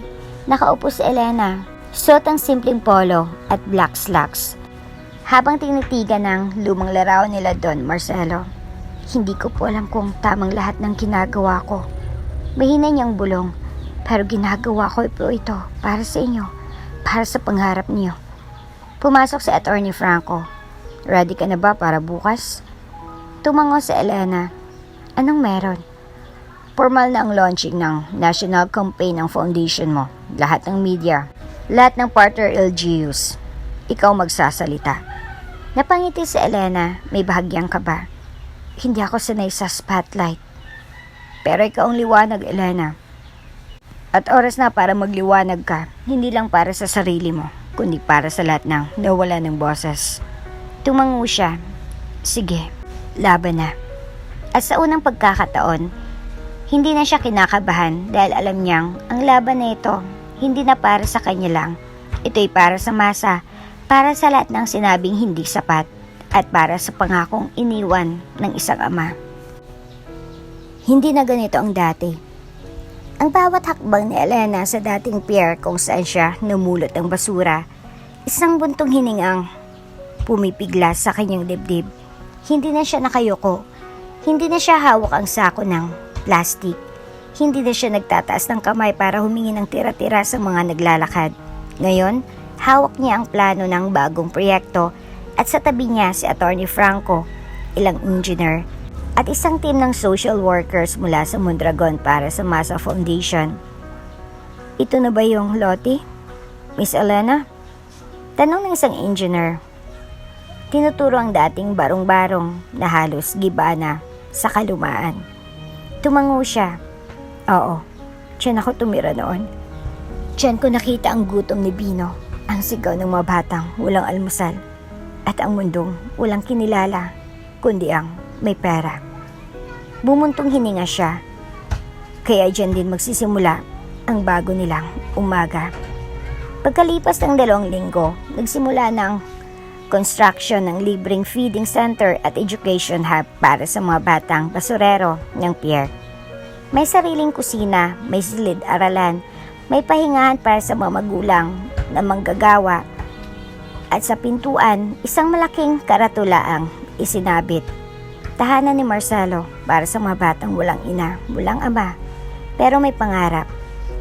Ang pangarap ng Don, hindi ginamit para ipangalandakan ng kapangyarihan, kundi upang ipaalala na ang isang bilyonaryo ay may maaring magmahal ng isang basurera at maniwalang ang puso nito ay kayang magpalaya ng maraming buhay.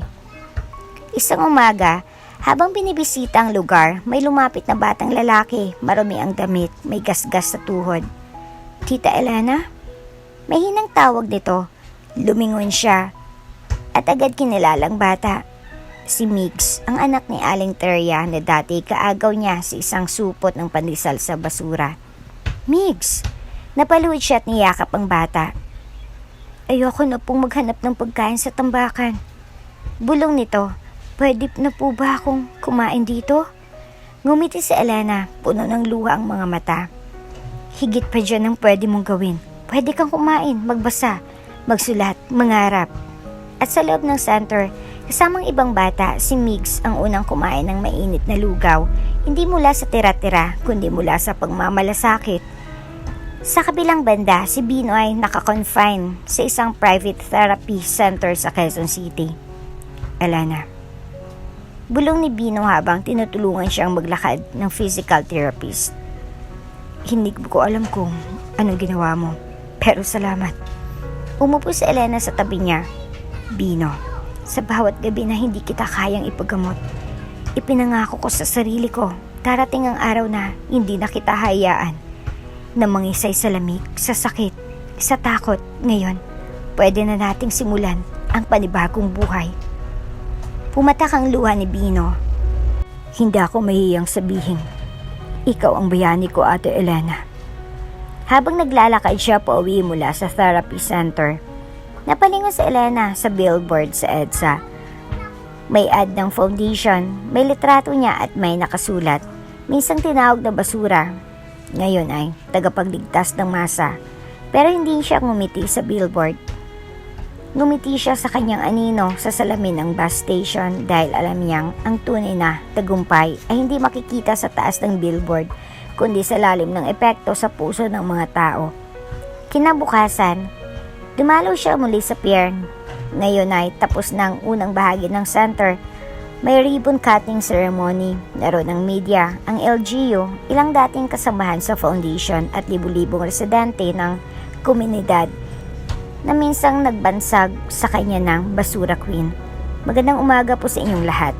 Panimula niya sa gitna ng hiyawan ng mga tao.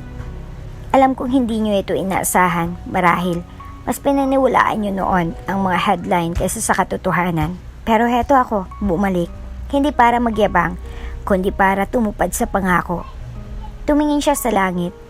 Don Marcelo, ito pang sinimula natin. Sabay putol ng ribbon at sabay hiyawan ng mga bata. Habang naglalakad siya pabalik sa kanyang sasakyan, may isang matandang babae na lumapit. Nakalumang duster, may kargang bata. Anak, patawarin mo ko. Napalingon si Elena, si Aling Teria. Noong panahong, binato ka namin ng kamatis at tinawag kang sinungaling. Hindi ko alam kung anong pumasok sa isip ko. Galit ako noon kasi gutom kami. At akala ko ginamit mo lang ang pagkaawa ng Don. Tahimik si Elena, ngunit imbis na galit, niyakap niyang matanda. Aling Teria, kung hindi ako nasaktan noon, hindi ko malalaman kung gaano kasarap ang kapatawaran ngayon. Napaiyak ang matanda. Hindi ikaw ang basura, anak. Kami ang nawala ng mata para makita kung gaano kakalinis. Congratulations, CEO Elena Cruz. Muling umalingaw-ngaw sa boardroom ang palakpakan matapos ang 6 na buwan bilang acting CEO ng Mondragon para sa Masa Foundation. Formal na siyang itinalaga bilang Chief Executive Officer ng bagong itatayong social arm ng kumpanya, ang Mondragon Rise, isang proyekto na may layuning iangat ang kabuhayan ng mga komunidad sa laylayan. Habang tinatanggap niyang certificate mula sa Board of Directors, hindi mapigilan na Elena ang mapangiti. Ngunit sa kabila ng mga ngiting iyon, May malamig na titig mula sa isang sulok ng silid. Isang taong muling sumulpot sa eksena, bitbit ang alingas-ngas ng nakaraan. Si Serena Mondragon. "Congratulations, CEO." Sabi ni Serena habang inilalapat ang mapalnuksong ngiti sa mga labi. "Ikinararangal kong ipaalam na ako na ngayon ang bagong operations head ng Mondragon Rice."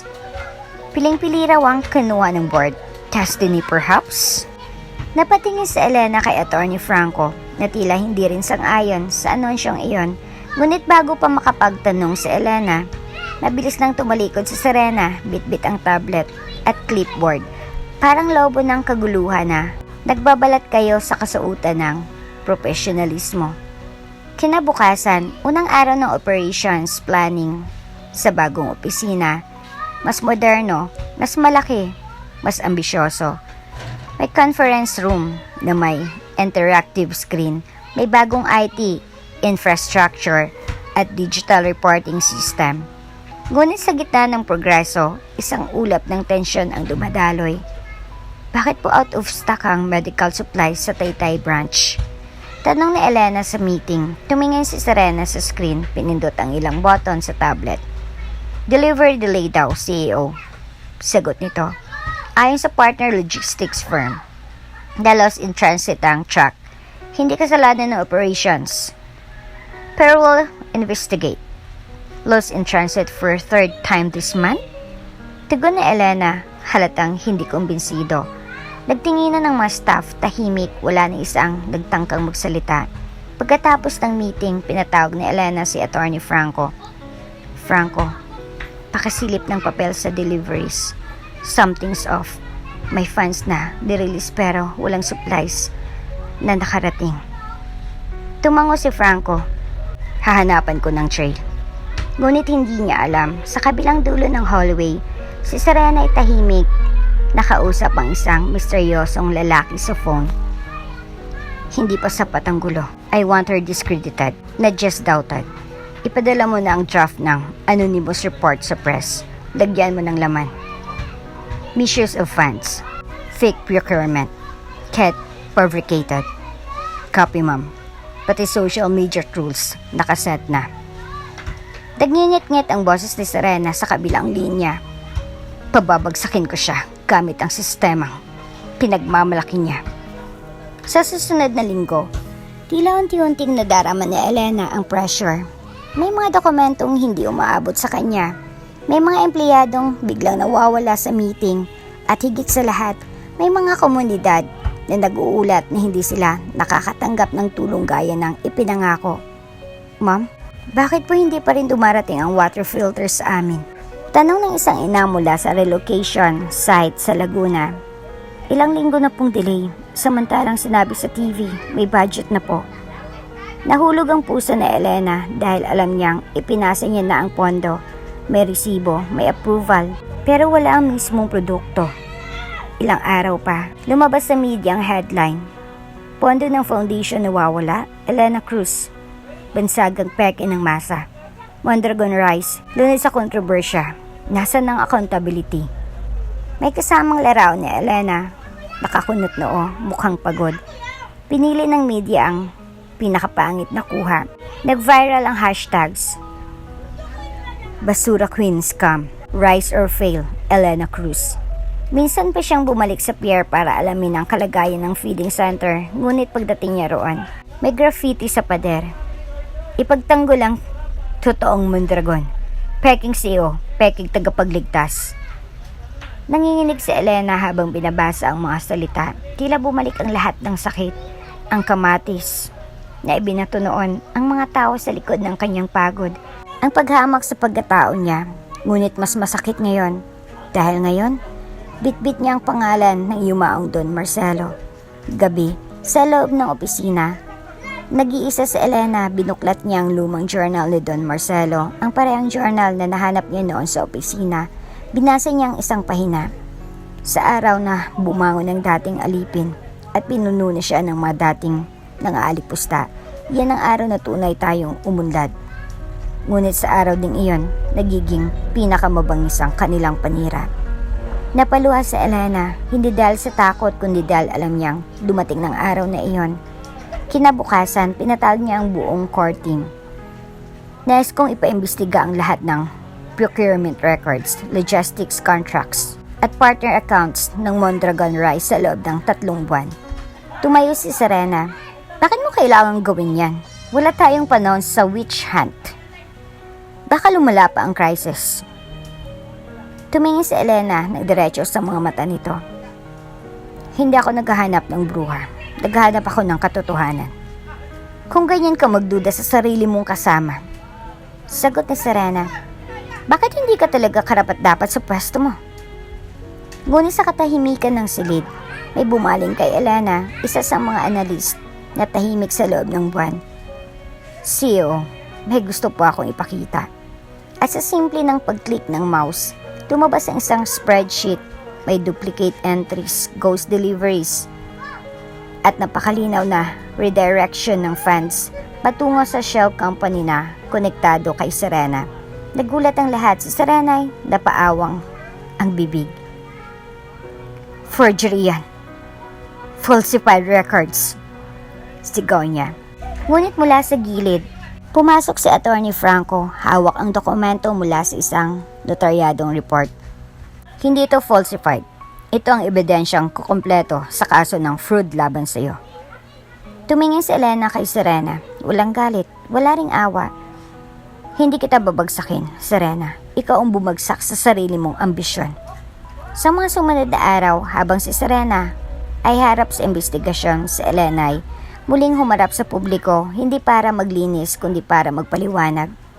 Hindi perpekto ang sistema, pero sisiguraduhin ko pong magiging totoo ang bawat sentimo. Bawat proyekto, bawat pangakong binitawan namin. Dahil hindi ito laban para sa pangalan ko, laban ito para sa dangalang bawat Pilipinong umaasa. At sa unang pagkakataon matapos ang iskandalo, tumunog ang masigabong palakpakan. Gabi. Tahimik ang buong opisina ng Mondragon Rice. Sa labas, ang ilaw ng lungsod ay kumikislap. Parang mga bituing naligaw sa lupa. Sa loob ng executive lounge, nakaupo si Elena, hawak ang isang lumang pendant na ginto na may inukit na letrang M. Hindi niya alam kung bakit, pero matagal na itong nasa kanya. Isa sa ilang bagay na nasa tabi niya noong siya'y pinulot sa pier ng isang matandang mangangalakal. Noon, akala niya laruan lang ito, pero ngayon, may ibang pakiramdam, parang may bigat, parang may sigaw. Yan bang pendant na sinasabi mo? Tanong ni Attorney Franco, na tahimik na pumasok sa silid. Napalingon si Elena. Opo, bakit po? Lumapit si Franco, may bitbit na folder sa kamay, marahang umupo sa tabi niya. Elena, matagal ko nang gustong sabihin sa iyo to, pero natakot ako noon. Ayokong guluhin pa, lalo ang isip mo sa gitna ng laban natin.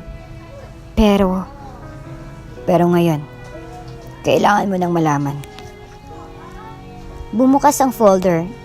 Isa-isang inilapag ni Franco sa mesa ang mga dokumento. Litrato ng sunog sa isang private estate sa Bataan.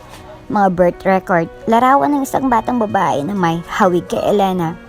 21 taon nang nakalilipas. Nasunog ang ancestral house ng Mondragon sa Bataan. Lahat ng naroroon ay nakaligtas maliban sa isang batang babae. Anak ni Don Marcelo sa kanyang yumaong asawa. 5 pagkakasilang sa kanya. Dahil pinili ng Don na protektahan ito mula sa mga mata ng kanyang mapanirang pamilya. Natigilan si Elena. Anong pangalan ng bata? Marcelena Mondragon. Napalunok siya. Hindi pa man sinasabi ang lahat, ang puso niya ay parang kinokuryente. May birthmark siya sa kanang balikat. Dagdag ni Franco, at ayon sa yumaong nurse na tumulong noon sa panganganak, binigyan siya ng isang espesyal na pendant. Gawa ito ng asawa ng Don. 1 piraso lang nang nagawa. Kinuha ni Elena ang pendant mula sa palad at ipinatong ito sa dokumento. Pareho. Parehong disenyo, parehong ukit. Pero higit pa roon, naramdaman niya ang biglang pag-iyak sa mata niyang hindi niya maintindihan. Ako ba? Hindi pa man napapatunayan ng buo. Sagot ni Franco, maingat ang tono. Pero may paraan. at may mga palatandaan. Tumayo si Elena, nanginginig ang kamay. Bakit hindi sinabi ni Don Marcelo? Bakit hindi niya ako kinausap tungkol dito? Sa journal niya. Sagot ni Franco, may isinulat siyang lihim. Sabi niya, kung sakaling ikaw nga, ayoko na sanang malaman mo dahil baka isipin mong minahalang kita bilang dugo. Pero Elena, minahal kita bilang ikaw.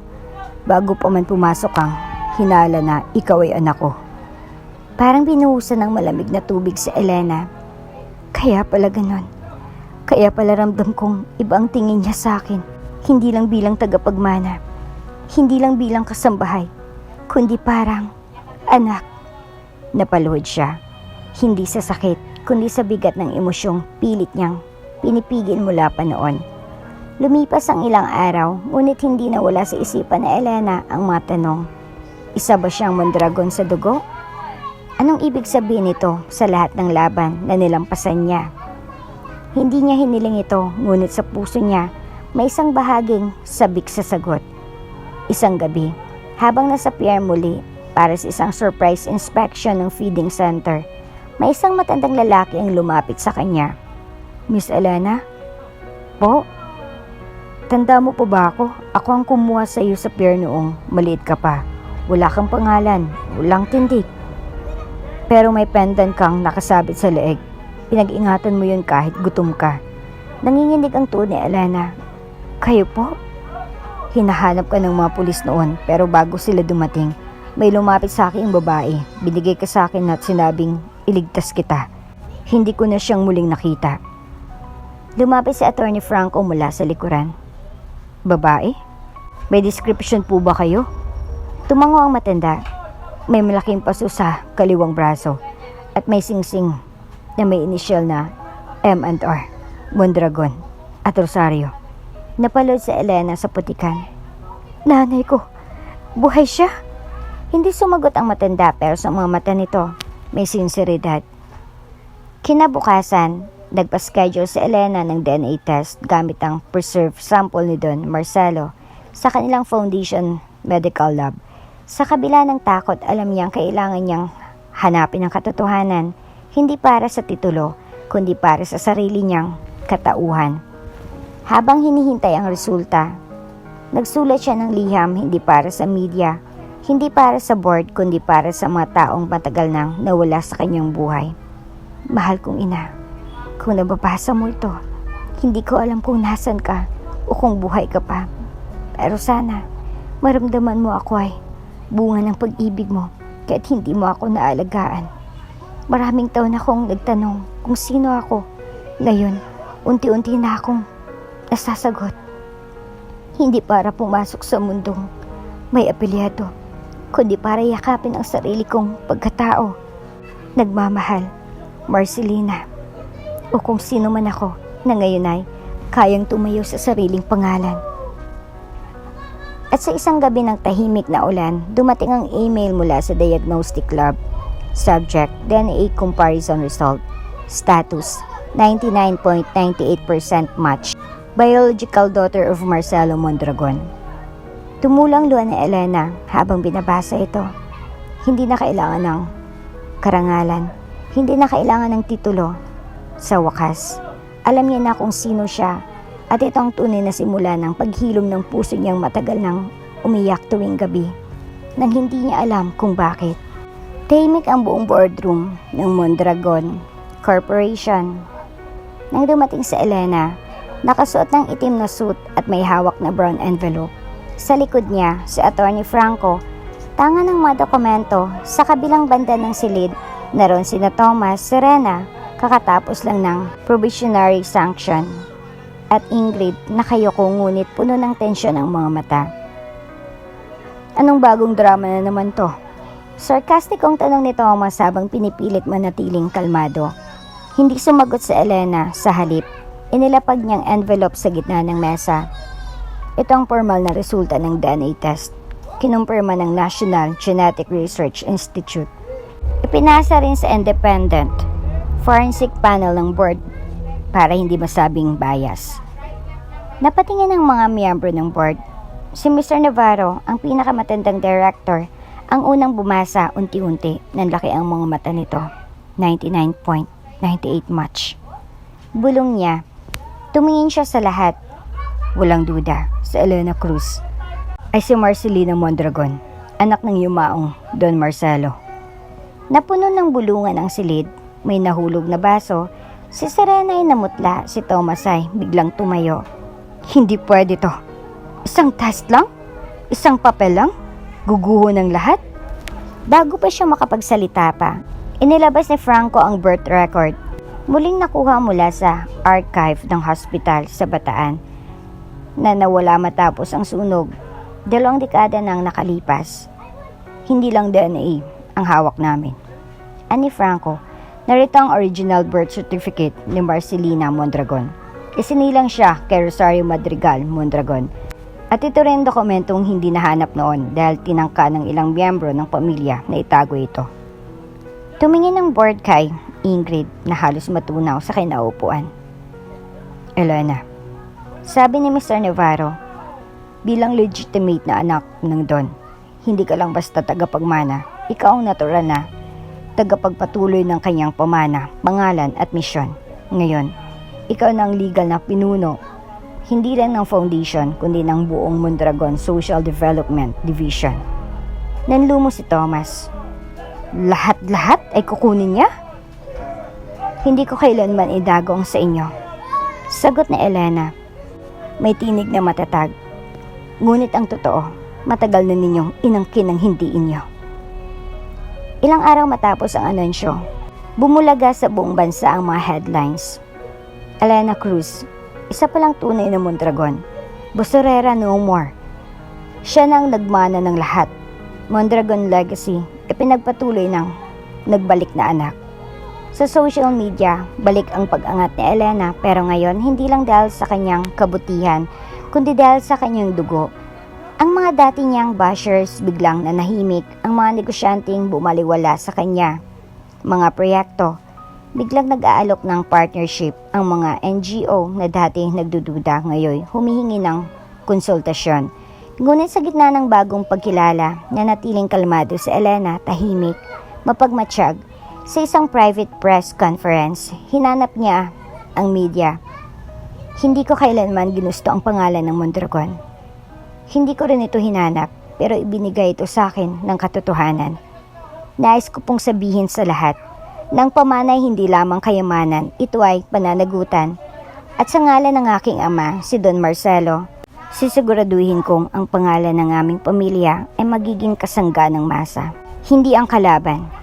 Sa loob ng mansyon, muling nagtipo ng 3 pamangkin. Si Thomas, hawak ang isang baso ng alak, ay walang imik. Si Serena, tahimik lang habang pinagmamasdan ang lumang portrait ng Don. Si Ingrid, nangingilid ang luha. Lahat ang ginawa natin. Wala palang saysay. Sabi ni Ingrid, hindi pa to tapos. Anin Thomas bagamat may bakas ng pagkatalo sa tinig. Pwede pa tayong bumawi. Ngunit si Serena, sa kaunang pagkakataon, ay bumaling sa dalawa. Siguro panahon na para tanggapin. Hindi tayo pinili. At kahit ilang sabotahe ang gawin natin. Ang totoo, siya lang ang may puso para sa trabahong to. Nagkatinginan silang 3 at sa katahimikan ng gabi na pagtanto nila, ang tunay na tagapagmana ay hindi lang nasa papel kundi sa puso ng bayan. Habang nagpapahinga sa Elena sa veranda ng bagong itinayong headquarters ng Mondragon para sa masa, lumapit si Bino, hawak ang kape. Nabasa ko ang article mo. Anak ka nga pala talaga ni Don Marcelo, ate. Hindi ko pa rin may proseso, Bino. Ani Elena, sa lahat ng ginawa ko, hindi ko kailanman inisip nang hanap kong ama ay nasa tabi ko na pala sa mga huling taon niya. Proud siya sa'yo. Sabi ni Bino, at hindi dahil anak niya, kundi dahil naging ikaw ka. Kahit walang apelyadong Mondragon noon. Natahimik si Elena, tumingala sa langit. Pa, kung nasan ka man, salamat po sa lahat ng iniwan mo, sa tiwalang ibinigay mo, at sa pagkakataong ibinilang mo sa pamilya mo. Kahit hindi mo sinabi agad, mas nanaig ang puso mo kaysa sa dugo. Kinabukasan, ginanap ang formal na pagbabasbas ng bagong Mondragon Legacy Museum. Isang pasilidad sa loob ng headquarters na may mga larawan, proyekto at kasaysayan ni Don Marcelo. Sa gitna ng silid, isang malaking frame ang nakasabit. Don Marcelo Mondragon and Marcelina Cruz Mondragon, ama at anak, nagtagpo hindi sa dugo kundi sa pangarap. At sa baba ng frame, nakaukit ang mga salitang unang isinulat ng Don sa kanyang liham. Ang yaman ko ay hindi ko dadalhin, pero ang taong magpapatuloy nito, iyon ang tunay kong pamana. Tumayo si Elena sa harap ng larawan. Ngayon, hindi na siya Elena Cruz lang. Hindi rin siya basura queen. Siya na si Marcelina Mondragon at sa wakas, buo ng pagkatao niya. Nagtipa ng mga tao sa pier kung saan minsan ay nagsimula ang lahat. Ang mabahong tambakan ng basura, ang nagdurugong kalsada ng kahirapan at ang munting barong-barong na minsang naging tahanan ng isang batang babae na may malaking pangarap. Pero ngayon, ibang tanawin ang bumungad sa lahat. Isang malinis, makulay at modernong bangka ang nakadaong sa dulo ng pantalan. Sa gilid nito ay nakasulat sa gintong pintura, Bangka ng Pag-asa. Isang proyekto ng Mondragon para sa Masa Foundation. May mga kamera, media at kinatawan mula sa iba't ibang NGO at eskwelahan.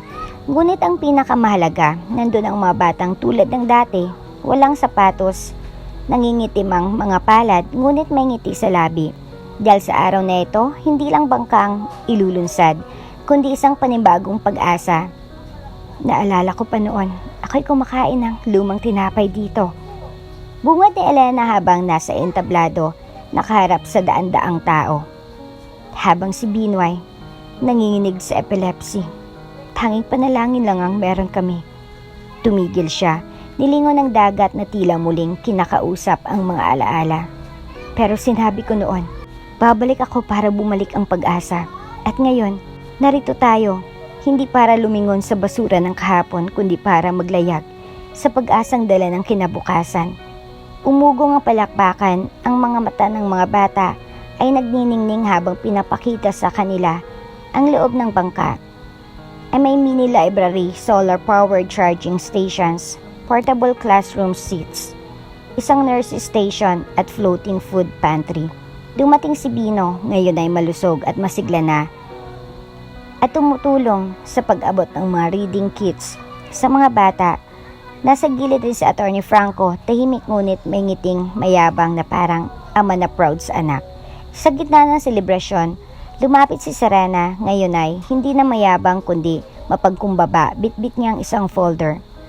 Hindi ako karapat-dapat, Elena, pero gusto kong tumulong sa susunod na pier. May plano akong i-replicate ang Bangka ng Pag-asa sa mga komunidad sa Iloilo. Saglit na napatingin si Elena sa kanya. Noon, ang pangalan ni Serena ay kaakibat ng pang-aapi, kasinungalingan at pagmamataas. Pero ngayon, sa mga mata nito ay sinseridad na. Tumango si Elena. Ang pag-asa, kahit galing sa dating kaaway, ay pag-asa pa rin. Sa huling bahagi ng araw, nang magsiuwian ang mga bisita, niiwan si Elena sa bangka. Tinanggal niya ang kanyang sapatos, umupo sa gilid, at ibinabad ang paa sa malamig na tubig. Wala ng kamera, wala ng tao, siya lang at ang dagat. Wala sa kamay niya, hawak niyang lumang retrato nila ng Don. Yung unang regalo niya sa matanda. At sa mismong kaarawan nito, tumingin siya sa larawan, saka pinikit ang mga mata. Pa, natupad ko na. Maya-maya, hinugot niya mula sa bulsa ang lumang pendant at palatandaang minsang itinuring na katibayan ng kanyang pagkakakilanlan. Inilagay niya ito sa maliit na kahon, saka inilubog sa tubig na tila isang ritual ng paglaya. Habang papalubog ang araw, tanaw mula sa malayo ang bangka ng Pag-asa na paalis sa pier. Dahan-dahang pinalutang ng tubig at sinalubong ng sinag ng ginintuang liwanag. Sa bangka, si Elena ay nakatayo sa harap, hawak ang megaphone. Handa na ba kayo? Tanong niya sa mga batang estudyanteng sumakay para sa unang libreng klase. Handa na po, Ate Elena. Sabay-sabay na sagot ng mga bata.